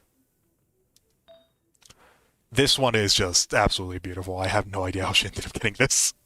This is an amazing arrow. This is an amazing feather for somebody starting out. For somebody that wants to kind of learn a little bit about substats, which ones are good and which ones are bad, this is pretty much what you're looking for. You are looking for attack percentage, energy recharge, crit damage, and crit rate. The two most important stats for right now are crit damage and crit rate.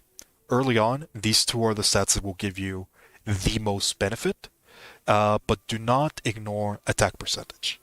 Attack percentage becomes more and more valuable the higher you go into the levels. Mainly because you end up getting more from base attack.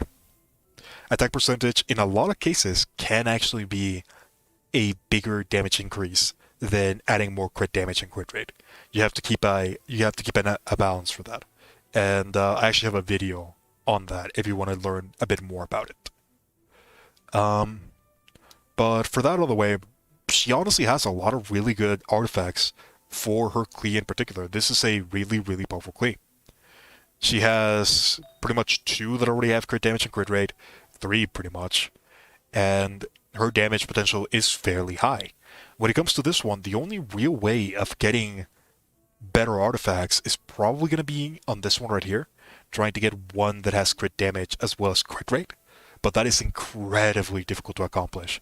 So even if you don't manage to get that far, it's fine to just have a stat stick for a moment, even if it's not the best. As long as your crit rate and crit damage is reasonable, you're going to be in a good spot. In here, this is fairly reasonable. She has around 1,600 attack, as well as a decent amount of crit rate and crit damage.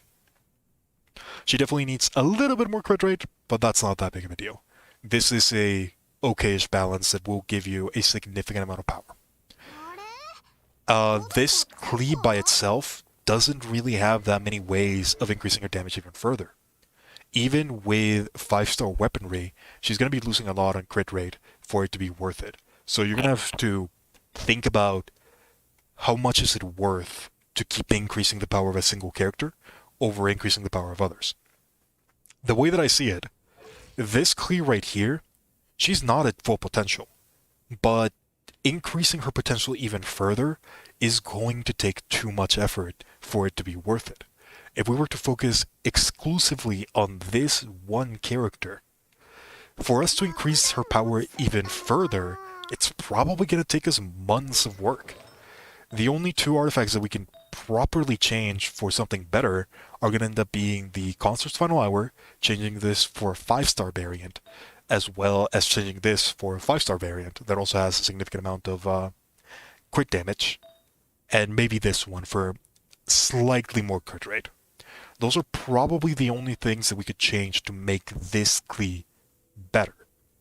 But if we start thinking about how much it will take, I don't think the investment is that worth it. Using a lot of the resin that we have here for this Klee will end up giving us just massively reduced benefits. What I would recommend in this case is instead to start focusing on other characters, which is what she did.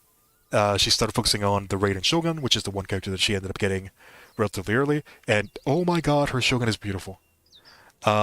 She has a pretty good amount of crit rate, pretty good amount of crit damage, decent enough energy recharge. She ended up getting the Primordial Jade Winged Step Spear, which is what's increasing the power of her Raiden quite significantly. I know that this is not the best weapon for Raiden, but it's the one that she got, and it's the one that's going to give her the most damage and bonus. Even if it's not the perfect weapon, it doesn't really matter that much. It's still a 5-star weapon that's giving her the stats that she needs. In a lot of cases, that is something that you should probably think about in a bit. A 5-star weapon is, in most cases, still going to be more powerful than pretty much any other 4-star. The exceptions are things like the Crescent Pike, some books like Witsith, and some, unfortunately, really, really low impact 5 stars like the, what are they called? The Golden Majesty weaponry. Yeah, it's like her 3rd best weapon, so that's really solid. Even if it's not the absolute best, if it's what you have available, just use it. The objective here is not to get to the maximum potential of a character. The objective should be to get to the maximum reasonable investment that you can get for that character. As I mentioned, putting everything into a single one can be a very dangerous trap, because after a certain point, the amount of damage that you're going to squeeze out for months of farming is not going to be that noticeable in a team environment. And that is something that you really have to think about if you're a free-to-play player. If you're a person that's spending a lot of money, you don't care about that. You're going to be getting infinite resources pretty much.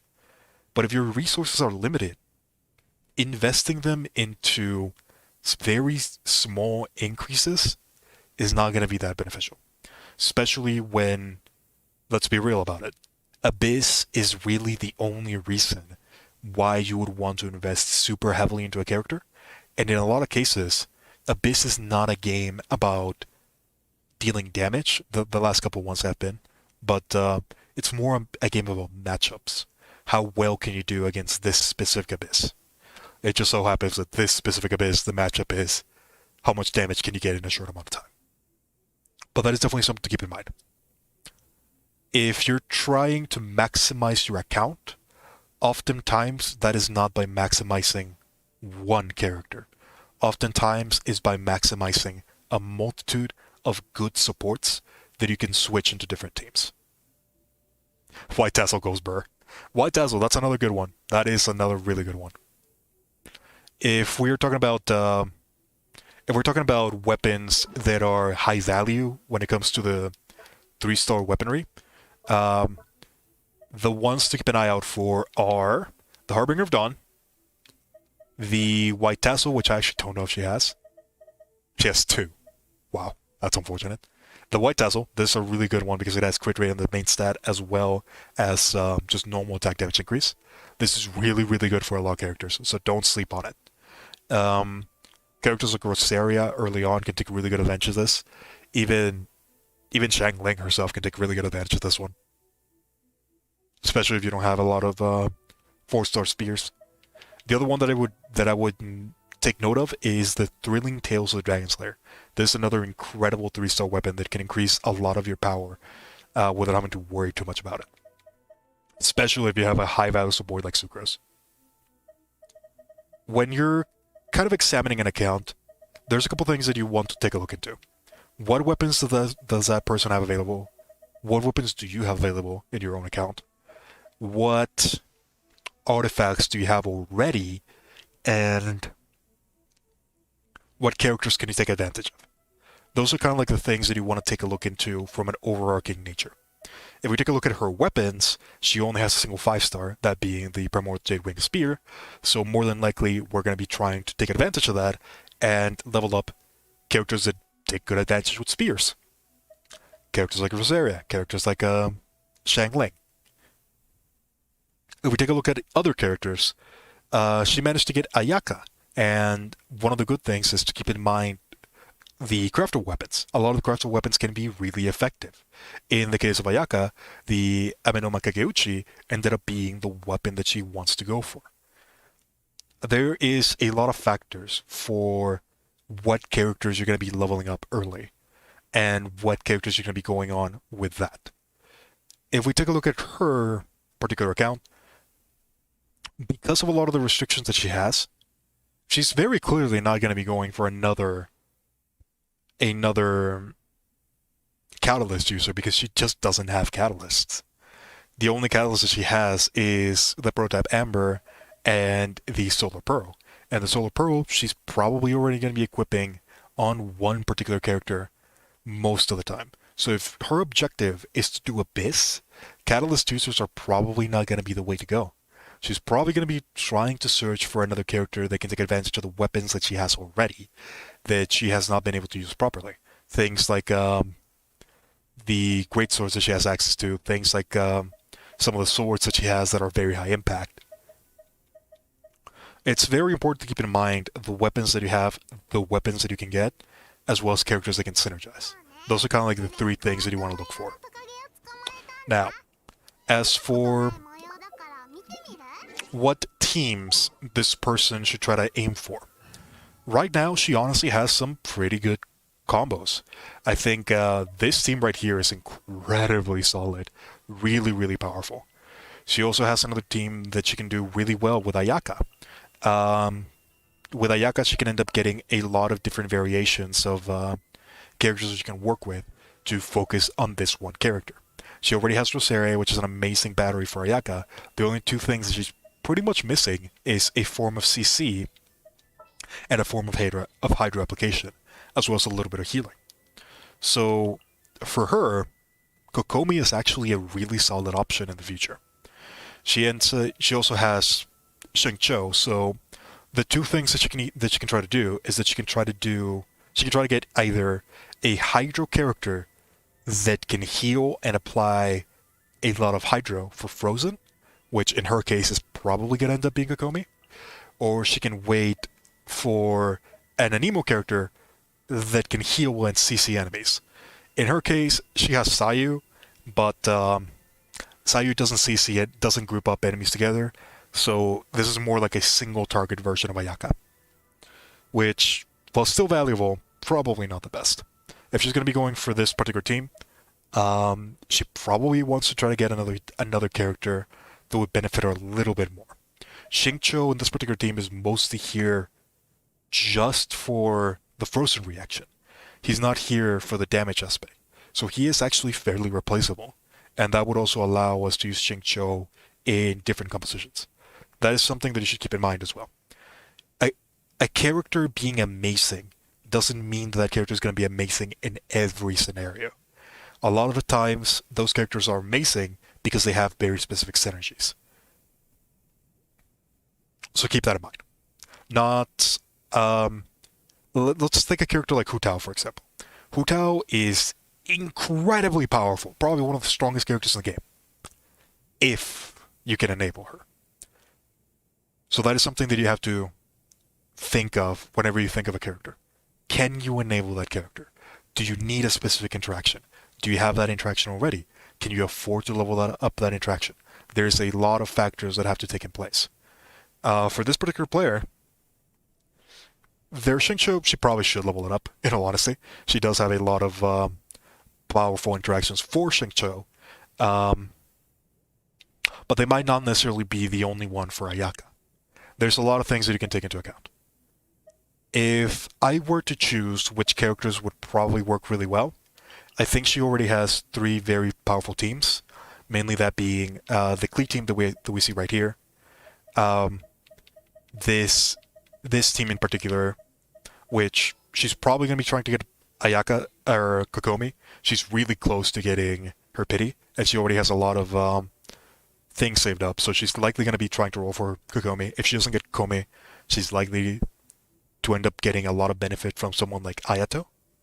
So that might also be someone else to take a look at. And the other team that she can probably end up making would end up being a really good Anemo Electro team, which would look something like this. Now, Baido unfortunately does not work with Raiden, so if you're trying to build, this is likely to get fixed at some point or another. Considering the amount of backlash that has been going on, it's unlikely this interaction is going to stay this way forever. But for now, if you don't have Baido, you can try to replace her with something else. In her case, Sarah would probably be the better option.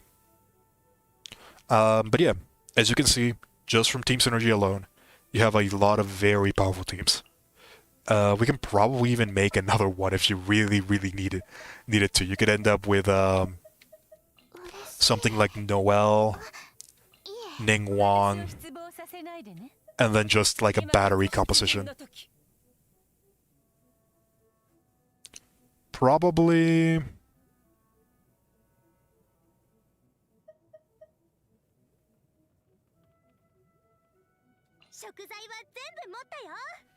This looks pretty good. Even Xingqiu would actually be pretty beneficial. There's a lot of things that you can do right now.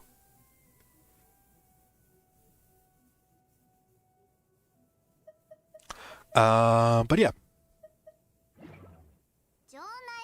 That's kind of what you're looking for when it comes to what you should focus on when it comes to characters. Find a good character that you can focus on, then start building a team around that. And the more important part is to not over-focus one character, but also look at a lot of supports that you can share between individuals. In this particular case, if we take a look at the teams that she has enabled, that she can enable, one very common element is that the Raiden Shogun appears a lot in those teams. So does Xingqiu. So these two characters are probably something that you want to focus on. Another one that's very flexible is Sayu, because she ends up being a really good healer, so you should also focus on that.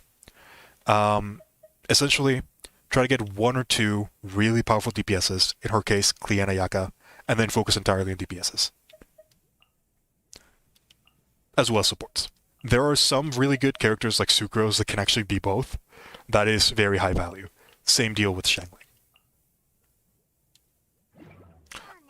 But yeah. The last thing that I want to take a look into are pretty much artifacts, we took a cursory look at them. More or less, what artifacts you get is going to end up being almost entirely luck. Even artifacts that don't look that good for us, that we're already in like the super high level, can end up being really good. For example, let's take a look at this one. This is a energy recharge artifact for a set that you don't even want it, but it ended up rolling into a significant high amount of crit rate, which means that for this person who's pretty much just starting out, this artifact is likely going to be one of the best artifacts they have for a very long time. So even though it's not an artifact for a set that they can use, this is probably something they're going to be using for a long time. And they're going to be trying to supplement that until they can get something better. And oftentimes, the way that you do that is with artifact sets. And because of how good this artifact is, it is worth it to supplement the low damage with 4-star artifacts, basically. This is another really, really good 4-star artifact. And this one as well. She ended up getting fairly lucky with these two. So despite her having two relatively subpar 4-star artifacts, her Raiden is actually way stronger than mine. So don't mind too much about it. Trying to go for the perfect thing is oftentimes not the correct decision. It is only the correct decision when you already have the other characters already set up. One thing that's kind of annoying me, but this is just entirely for something else. Let's take a look at this artifact really quickly. She ended up getting this. I gotta remind you, this person has been AR-45 for probably a week. She has this already. I don't have an artifact with that much crit damage. I'm incredibly jealous.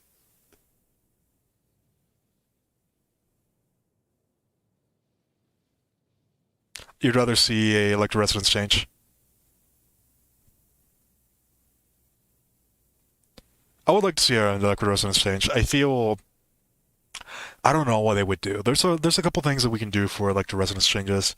Rest reduction is kind of like the most basic one, the one that makes the most sense, just from like a damage comparison standpoint. I don't know if that's the one that I would like to see. I would kind of like to see like a cooldown reduction thing, like grab the passive from the Thundering Fury and put that in the electro resonance. I would like to see that a bit more. A lot of the resonances do suck. The hydro resonance is horrendous.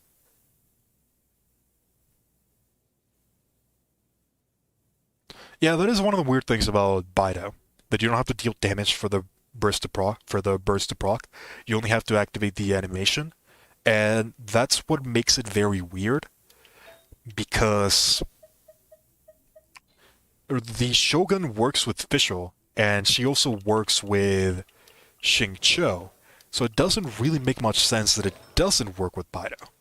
I don't think it's that big of a deal, so it's unlikely that it's going to remain like that for a long time, especially given the backlash. If you want me to be honest, I personally feel like they should make it so that bursts that have not an infusion, very important to note, not an infusion, a stance switch, should count as both normal and whatever ability there are. So for example, I feel like if you're using this should count as both burst damage and normal attack damage. It wouldn't even be that busted. It would just be a way to make things more consistent. If they were to do something like that, I would like to see it so Tartaglia, whenever he activates CC, it also counts as elemental burst or elemental skill damage, as well as normal attack damage. It wouldn't be that difficult.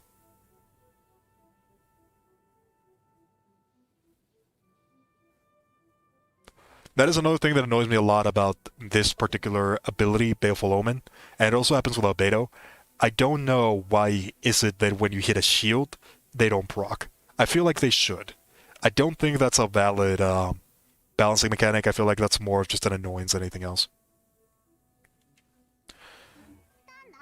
But with all that being said, now that we've kind of talked about a lot of the things that we have here, When it comes to artifact sets, because that's something that you're also going to be focusing on, try to focus a lot more on the support sets rather than on the main DPS set. A lot of the main DPS sets can be obtained in a more simple manner. Oftentimes what the DPS needs is not the perfect set, but just the stats. If we take a look at her Ayaka, her Ayaka has 42 crit rate, 166 crit damage. It's a really good and powerful Ayaka, you might imagine. Well, she doesn't have a proper set. She's actually just using like just random stuff that she ended up getting. Don't be scared to do this. In the very beginning, this is something that's viable. If you need early damage, these stats look amazing. They're not bad. She has 1,800 attack, she has 42 crit rate, and 166 crit damage. She can get more crit rate from Rosaria as well as the Cryo Resonance. This is really good. Despite not having the Blizzard Destroyer set, which is her best set, this Ayaka is still very powerful, even with what would arguably be subpar artifacts. Don't be afraid to do stuff like this. Just try to maximize as much damage as you can until you can get to the perfect stats. You don't need to aim for perfection. Aim for good enough. This will allow me to aim for perfection.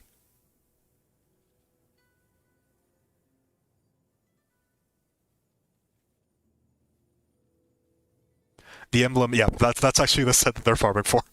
They've been farming for the Emblem of Sword Fates, not only for Raiden, but also because the Shimenawa set, funny enough, the 2-set piece gets attack percentage, and that can be very effective for a lot of different characters. They have a lot of really good ones, so that's what they're farming for. They already got a decent enough Shimenawa set, so what they're focusing on right now, they're focusing on Binary Ear, which is why they end up getting such a strong artifact like this one. Right now, they're just trying to get a good Binary Ear set. They don't really need that much else. They pretty much just need like a good flower, and they end up getting this as well, which is insane. They just need like a good circlet and a good flower. That's pretty much the only thing they're looking for. Once they're done with Binary Ear, they're probably going to keep focusing on Ayaka, mainly because they want to use Ayaka a little bit more.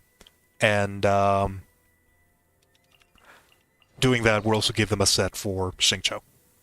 So that's what they're likely going to be end up doing. Their Ayaka is very strong already, even despite not having the perfect set. It'll probably take them a very long time to get a better set than what they currently have. But yeah, that's kind of one of the things that you should try to figure out a little bit. For her, just flat out, you also have to keep in mind your playstyle. That is something to keep in mind. She does not like Xingqiu in the slightest, so she wants to replace her Xingqiu. What I recommended her was to try to get Kokomi, and then just use this team. Ayaka with Kokomi. This is probably going to be the team that she's going to end up going for. If you want a different one, Ayato might also be a really good option, and if you manage to get that, you can probably use something like Sayu or Jean as your Venereer trigger, if you do end up going for Ayato. Those are kind of like the two options. What she's gonna end up doing is she's gonna try a roll for Kokomi. If she gets Kokomi, she's gonna go for this team. If she doesn't get Kokomi, she's gonna go for Ayato here and Sayu here.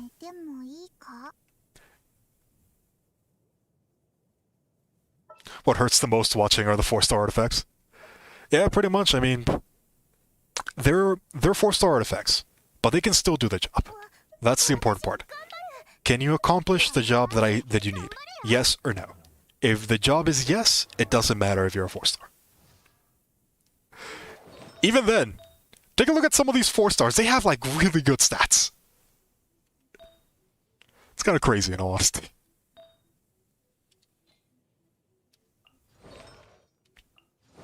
But yeah, for this account, pretty much just try to get one of those combinations out of the way. Then once you get a good solid core of teams, which she pretty much already has, that's when you start focusing on weaponry as well as focusing better artifacts.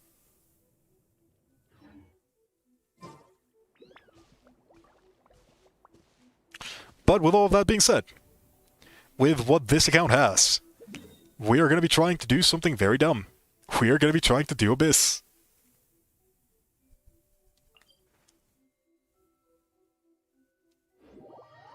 Too glad or Tushimino would be easy to farm. Yeah, probably. That's not a bad idea. 2 Shiminawa, 2 Crimson Witch. Would even be more damage though. Because let's see, what would you get? 2 Crimson Witch would end up giving 15% extra pyro damage and 18% attack would end up being where's my calculator? With her current weaponry, the base attack of this Klee is, what is this? 449 from the Solar Pearl, and from Klee herself. So the base attack is 723.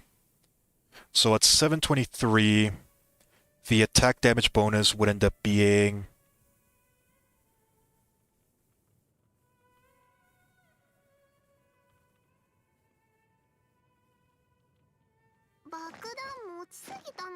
around 130 extra attack, which is about 13% extra damage, 27% of an increase. They're on 2, so they're multiplicative.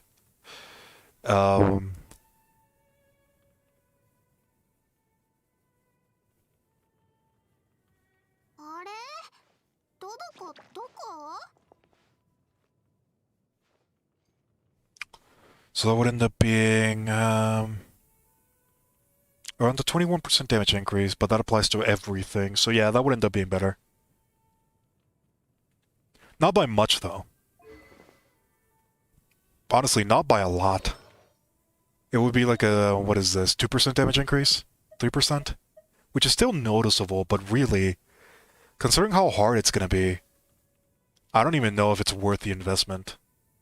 I think it's probably better just to focus on other artifact sets, and then once your entire team is built up, actually start focusing on that.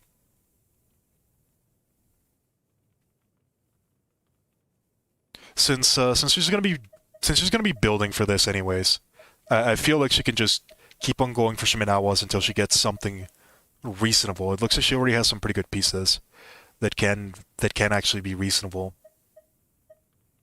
And just wait and see what she ends up getting.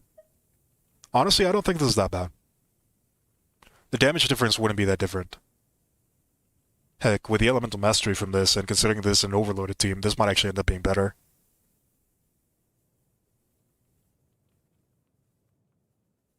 Why are we here just to suffer, pretty much?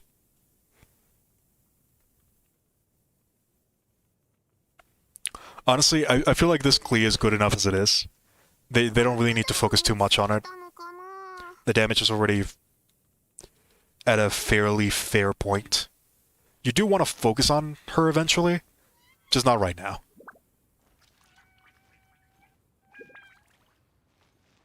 And the Elemental Mastery is actually helping this one quite a lot because it is an overloaded team. I don't see the damage difference being that much. It's very minor. It would end up being better with the one that you recommended, 2-piece Crimson, 2-piece Shiminawas. That's probably something that you're gonna do if you end up getting the artifacts for it. Like if you get some really good pieces of Shiminawas, that's when you start considering switching over to the other one.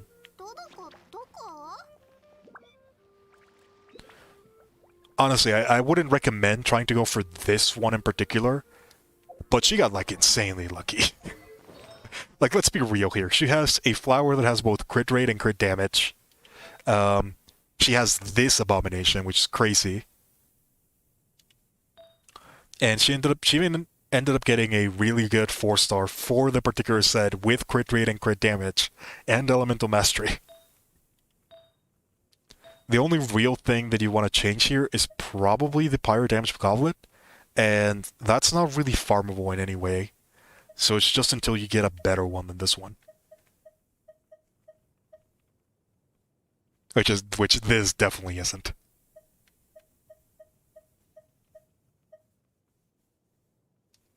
Yeah, this feather's crazy. She got insane luck with the feathers because you want to know why? This looks crazy, right? She has the exact same thing on the other one. She got really lucky. Her feathers are absolutely ridiculous. Like, this one is insane.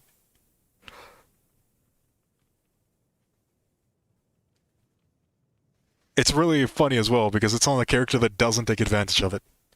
This is, this one should probably go to the Ayaka. Well, we'll see. We'll see with that later.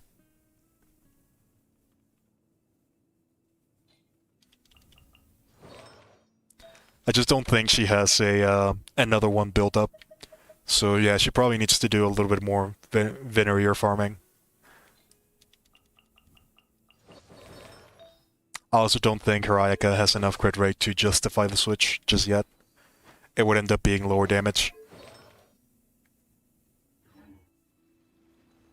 But yeah, let's go ahead and let's see how effective this particular team is going to go in Abyss. I'm going to be real with you. I don't think we're going to be able to beat this. This Abyss is an absolute nightmare. And this account is fairly low level. But yeah, we are going to try. We're going to give it our best. So we're going to be going on the first one, since this one's probably going to be the first one's probably going to be the most difficult one, but we're going to have to fight the Magukenki. And Ayaka, while she's good, she does struggle with mobile bosses like the Magukenki. So what I think I'm going to do is I'm probably going to be going with this particular team for the second one to try to beat the Magukenki. And I'm going to be using this team for the first one. Yeah, Xingqiu works really well with a lot of the characters. She has Xiangling, which works really well with him, Baido, which works really well with him. Even Ayaka works fairly well with him. There's a lot of characters that benefit from having Xingqiu. Heck, even the Keqing combo would actually be beneficial. Using like Keqing, Xingqiu, Sucrose, Baido. That would actually be fairly strong as well. Heck, you could probably even do Keqing, Baido, Xingqiu, Xiangling. That would also be viable. That would also be very viable. There's a lot of things that you can do with this particular composition. She just has a lot of resources that are really, really beneficial. Xingqiu is about to kill the Hydraka. I can see it. I can 100% see it. But yeah, we'll see how far we can get. I don't even think we're going to be able to beat the first floor, if I'm being honest. But hey, who knows? We'll see. I will consider it a victory if we manage to get to the Magukenki.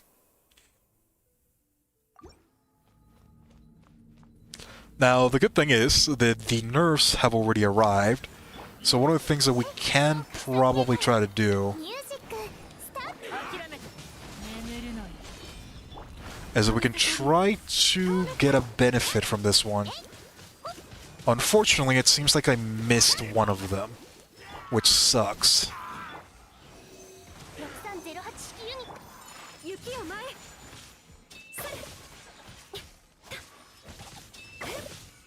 I need to get the Ayaka burst. Oh, really? That sucks.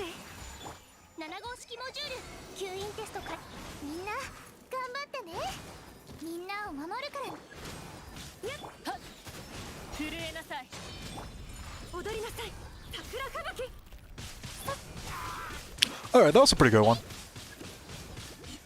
Yeah, the change to these guys, it was definitely necessary.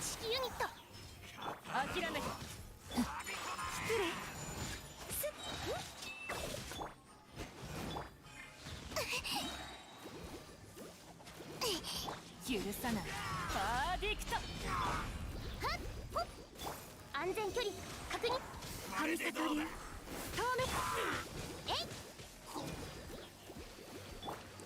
Alright, so it seems like we're 雪を前。 able to fight these guys relatively okay.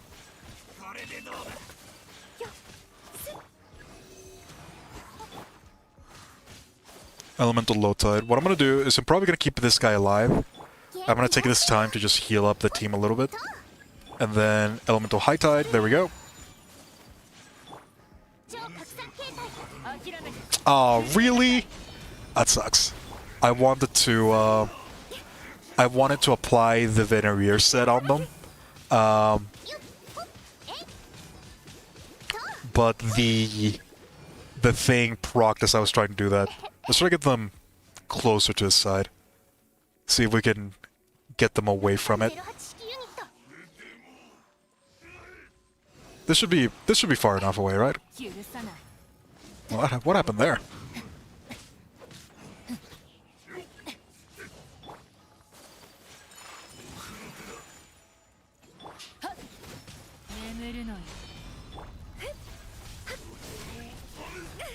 Ooh, that hit me.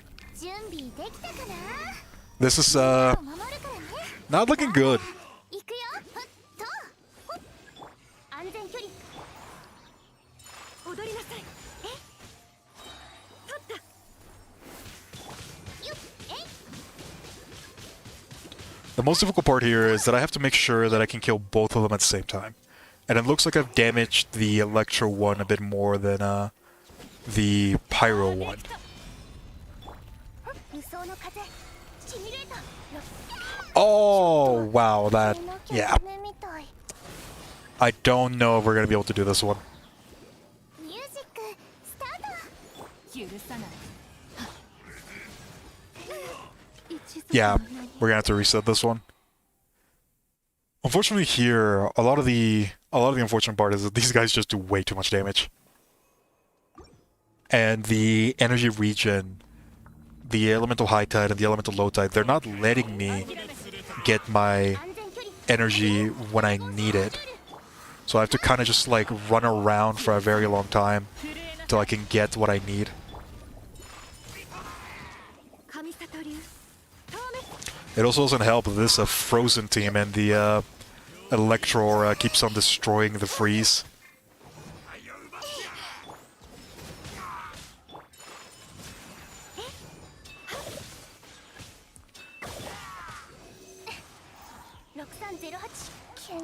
Oh, wow. It also doesn't help that we kind of need our level 39 Sucrose. This one's gonna be a struggle. I don't think we're gonna be able to do this one. I will say that right now.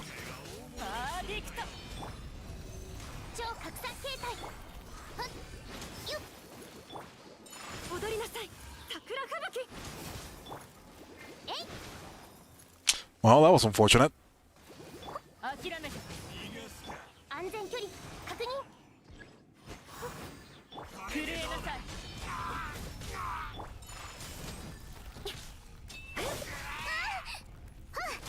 元気出して。6308式。よっ。失礼。やっ。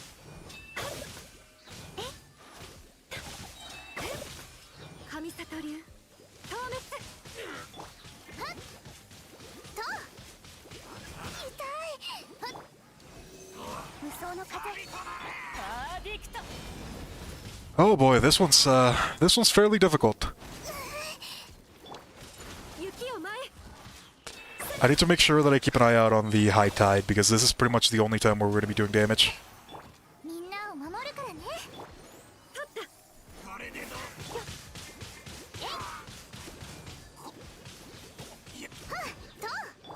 Alright, that one was pretty good.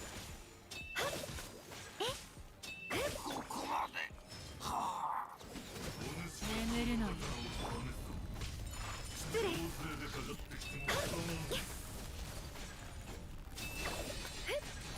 This is the thing that really sucks about this particular abyss.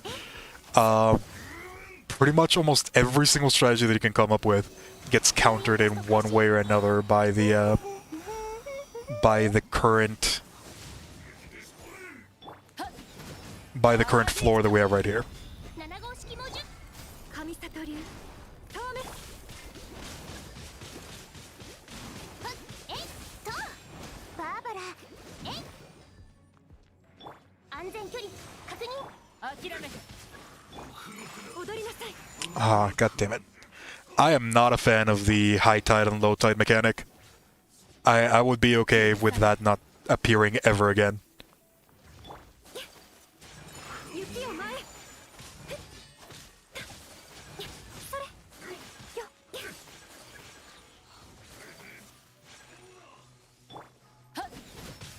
眠るのよ元気出してよ踊りなさい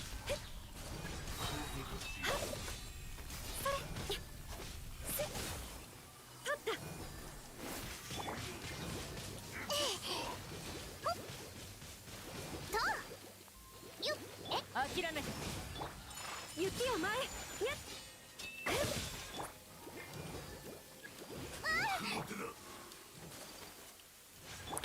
Alright, we're doing pretty good. Unfortunately, this Elector is just way too annoying. その風まだ調整する Wow, that really just happened? That sucks. We might be able to do it without the Sucrose. 諦めて It's gonna be really hard. Even if we do manage to beat these guys, we still have to worry about the other floor. 眠るのよ神里流透明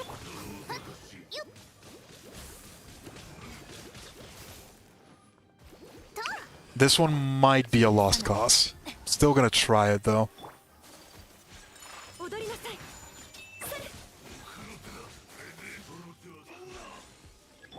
Yeah, the main thing that I don't like about it is that it just kind of ruins a lot of characters. 雪を前へ That rely on energy regen, or their entire thing is energy regen, like the Raiden Shogun, for example. 元気出して Her entire thing is energy regen. If you activate her burst, well, you're in the thing, it just doesn't do anything. アディクト失礼 I need to wait for this one to dash out because of the way that freeze works. 桜吹雪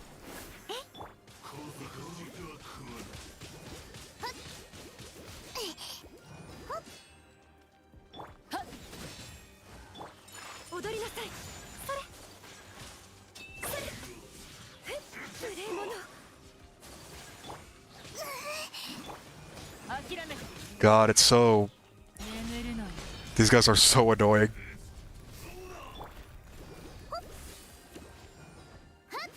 えい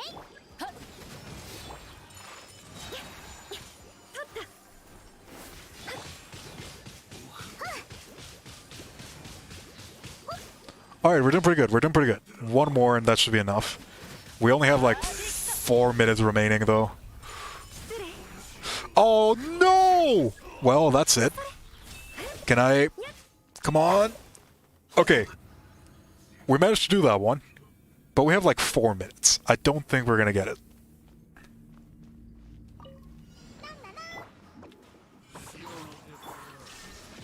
師匠の技を食らいなさい渾身の術はじけだ全部ドカーン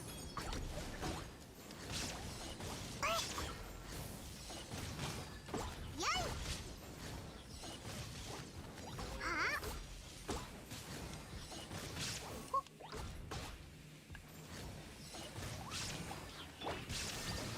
無我の境地だっふんやっはっ God, that hurt. Oh my god, they did so much damage. 料理の時間だよ出てこい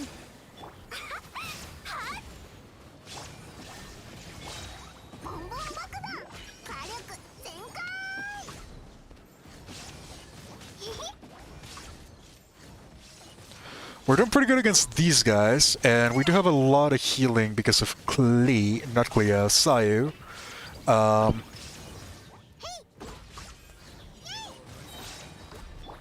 裁きの怒り Oh no, that That's a big no-no. We need energy. Bad.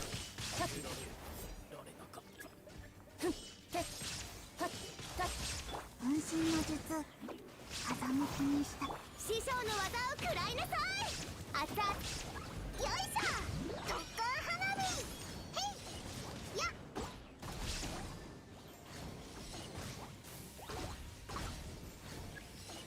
ほい逃げ道はありません。無我の境地。てっふっふったっふっ We're gonna have like 料理の時間だよ we have like 2 minutes to fight both of these ones. ドドーン It's gonna be a struggle.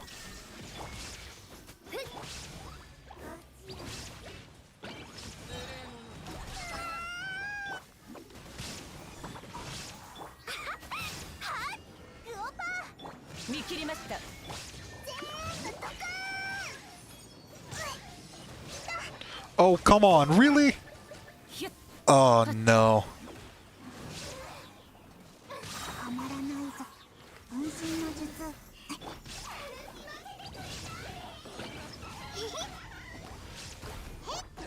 逃げ道はありません。ここより弱滅のと。遁走の極 God, this is so difficult. 裁きの雷。 I had to use the burst as a immunity frame. Oh, I just can't do anything. That water prison is just way too deadly. なければよ There's too much outgoing damage that I can't do anything about.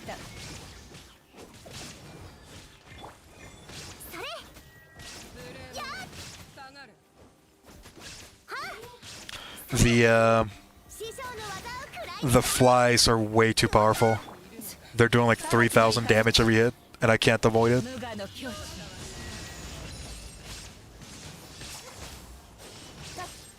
悪を切らぬ。逃げ道はありません。 Oh, well, 無臭。 nothing I can do here. Unfortunate. Since the second has less enemies, maybe the freeze team is better there. Might be a good idea. We'll try. I think the damage is okay. I don't think that's a problem. The main problem that I'm having is the survivability. I cannot kill the little flies fast enough, and they're doing way too much chip damage that I can't avoid because I don't have a shield. What might be a good idea is that I might be able to freeze them a bit more. They're fairly mobile, but the freeze might not be that bad. The only thing is, if I do that team, I have no idea how I'm beating the Magokenki.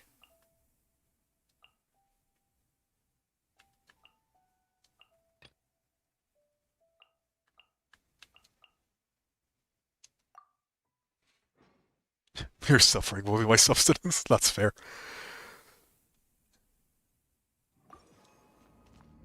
With my personal team, this is not that big of a problem, but that's just because my team has too much damage. 遁走の極 One of the things we can take advantage of is that we do have that crazy strong.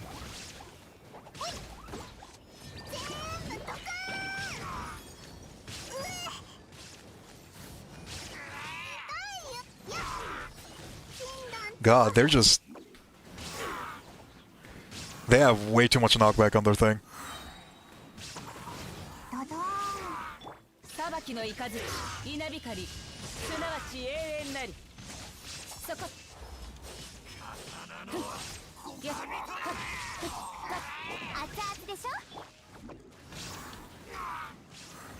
遁走の極ボンボン爆弾やはりダメだあやい遁走の極話が通じないなら叩くま出てこいはじけろ特攻花火 Well, these guys should be easier with this team, just because of the amount of damage that it has.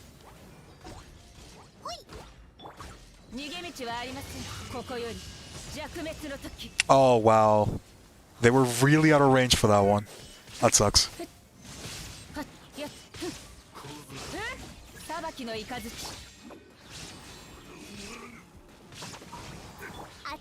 ょ。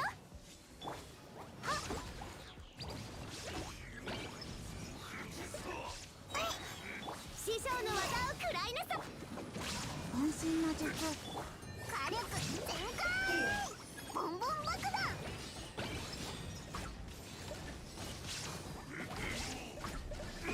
Well, let's see. I feel like at the... Oh god. At the damage rate that we have, we can probably finish this at around like 6 minutes.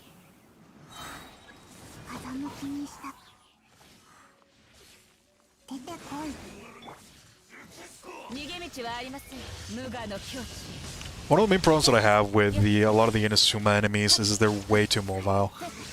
Our mobility is not as high as theirs. So you often end up in a lot of cases where you just have to just walk at them. Because there's no way that you're gonna run at them. You're using way too much stamina that way.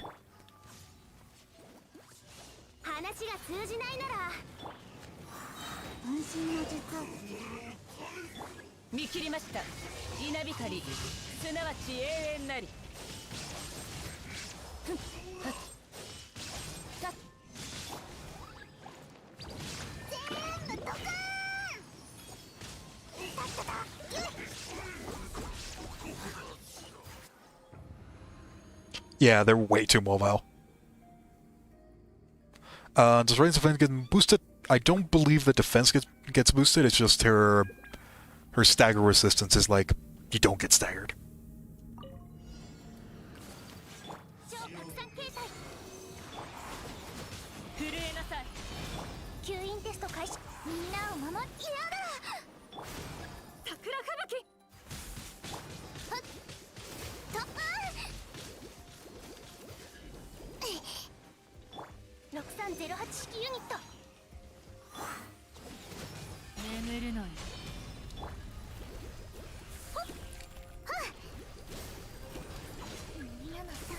Another thing that I really don't like about Abyss is the way that they change the AI of a lot of the characters. They just make the AI way too fast.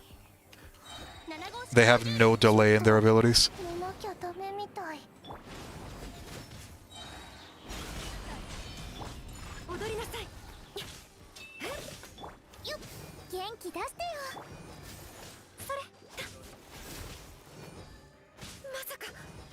What happened there?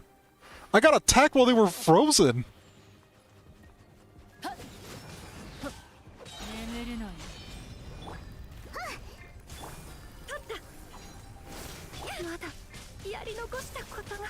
Well, that one's not gonna work. It kind of sucks a little bit, but the stagger resistance by itself is pretty strong. And if you're pairing her with other characters like Shengcho, it's not that bad. Damage mitigation can be very, very strong. I'm gonna be real with you. I don't think we can do this Abyss. Not necessarily because the teams are bad, mainly just because this Abyss is painful.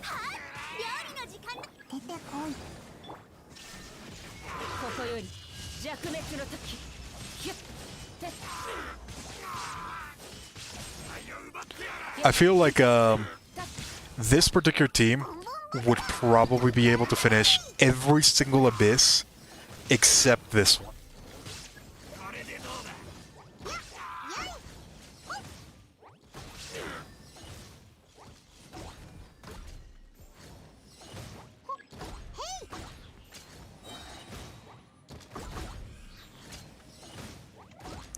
Good old Clay.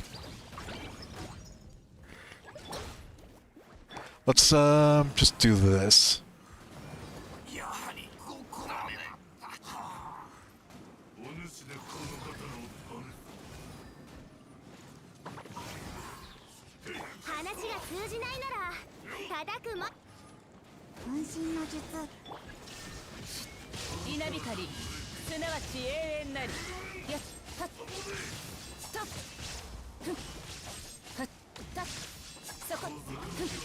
裁きの雷。ボンボン爆弾全部ドカーン。よいしょ。 The enemies in this particular abyss, they're just way too fast. Like, it's very, very difficult to catch up with them.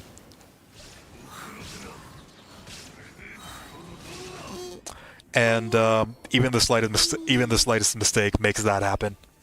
They hit way too hard. They move way too fast. Their range is insane. Just take a look at this. If I just go around here, they'll catch up to me in no time. This is not happening. Not without Sire. The charge attack tires are really, really good, yeah. I don't think we're gonna be able to do this one, unfortunately. 逃げ道はあり。師匠の技を食らいなさい。ドドーン。よいしょ。火力全開。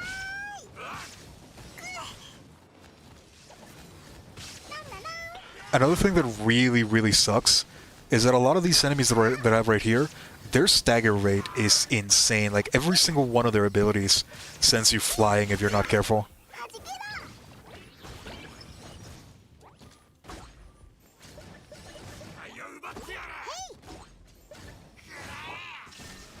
無我の境地。はっさっやっふっせっさっはっやっさっはっさっ。話が通じないならドドン出てこい。ドッカー花火ボンボン爆弾。はあはっひひやい。 Oh my god.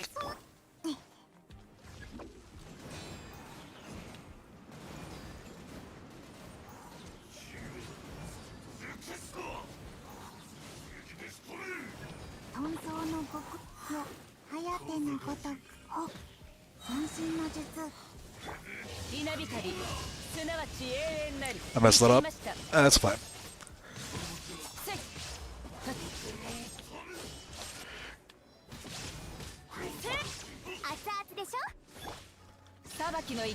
The thing that makes it really hard is just how much they attack. There's like no delays.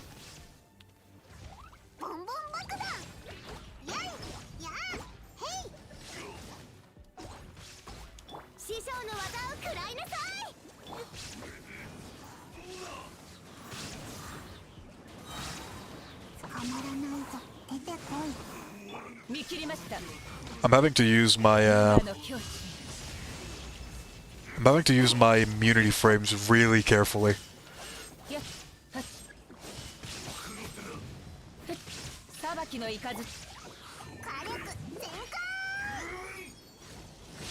The account is not invested enough. A lot of the characters that we are using, they're not even like level 80.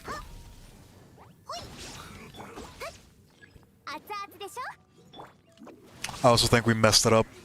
We need to kill the fire one super quickly, and I don't know if we have enough. Yeah. Well, we're gonna try it. We're still gonna try to kill it.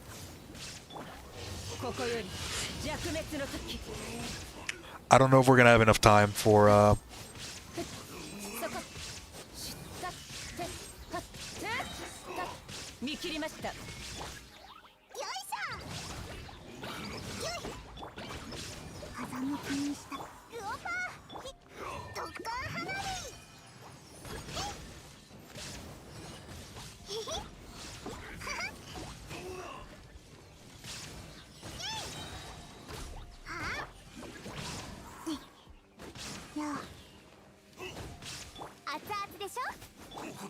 Alright, so this is probably the one that we're going to struggle the most, in all honesty. I just don't know if we have enough damage for this, guys.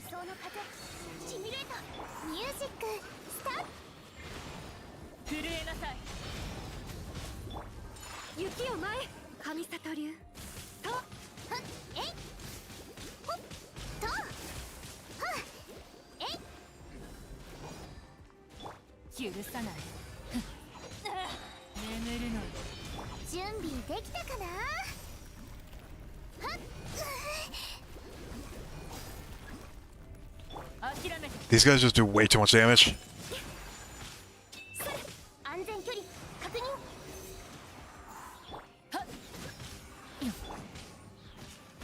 みんなを守るからね。超拡散形態。まだ調整する必要が。 What even attacked me?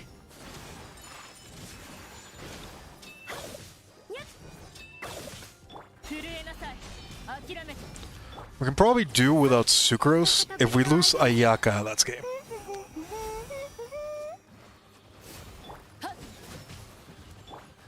桜吹雪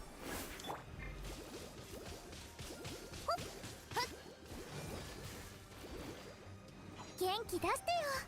はっと。ほっ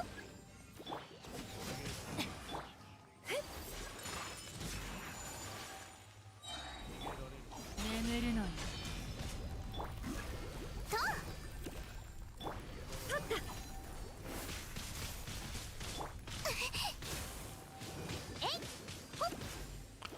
I don't even know how they're damaging me in all honesty. Their attacks are way too quick. 準備できたかな。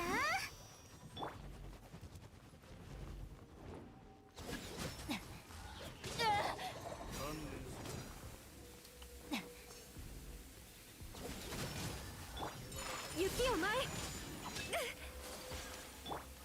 パーディクトミュージックスタート。よそれ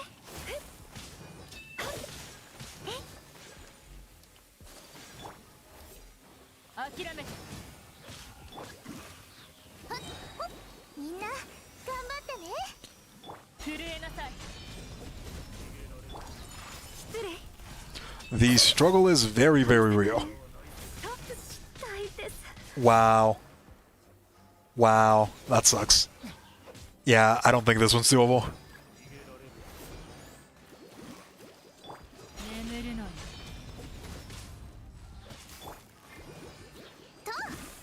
The resistance are just set up too high. 許さないよ諦めパーディクト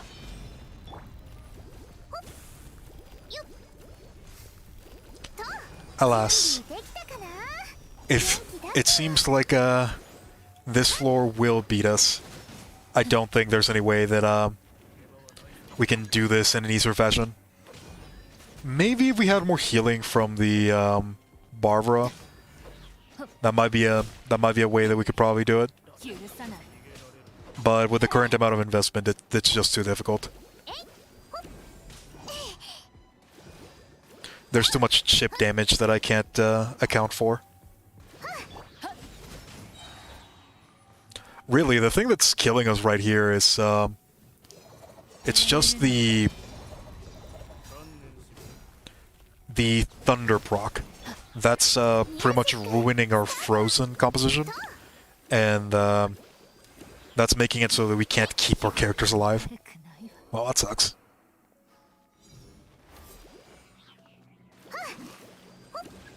Yeah, at least you get free overloads. That's alright. It's Barbara versus the world. 444 damage. Let's do.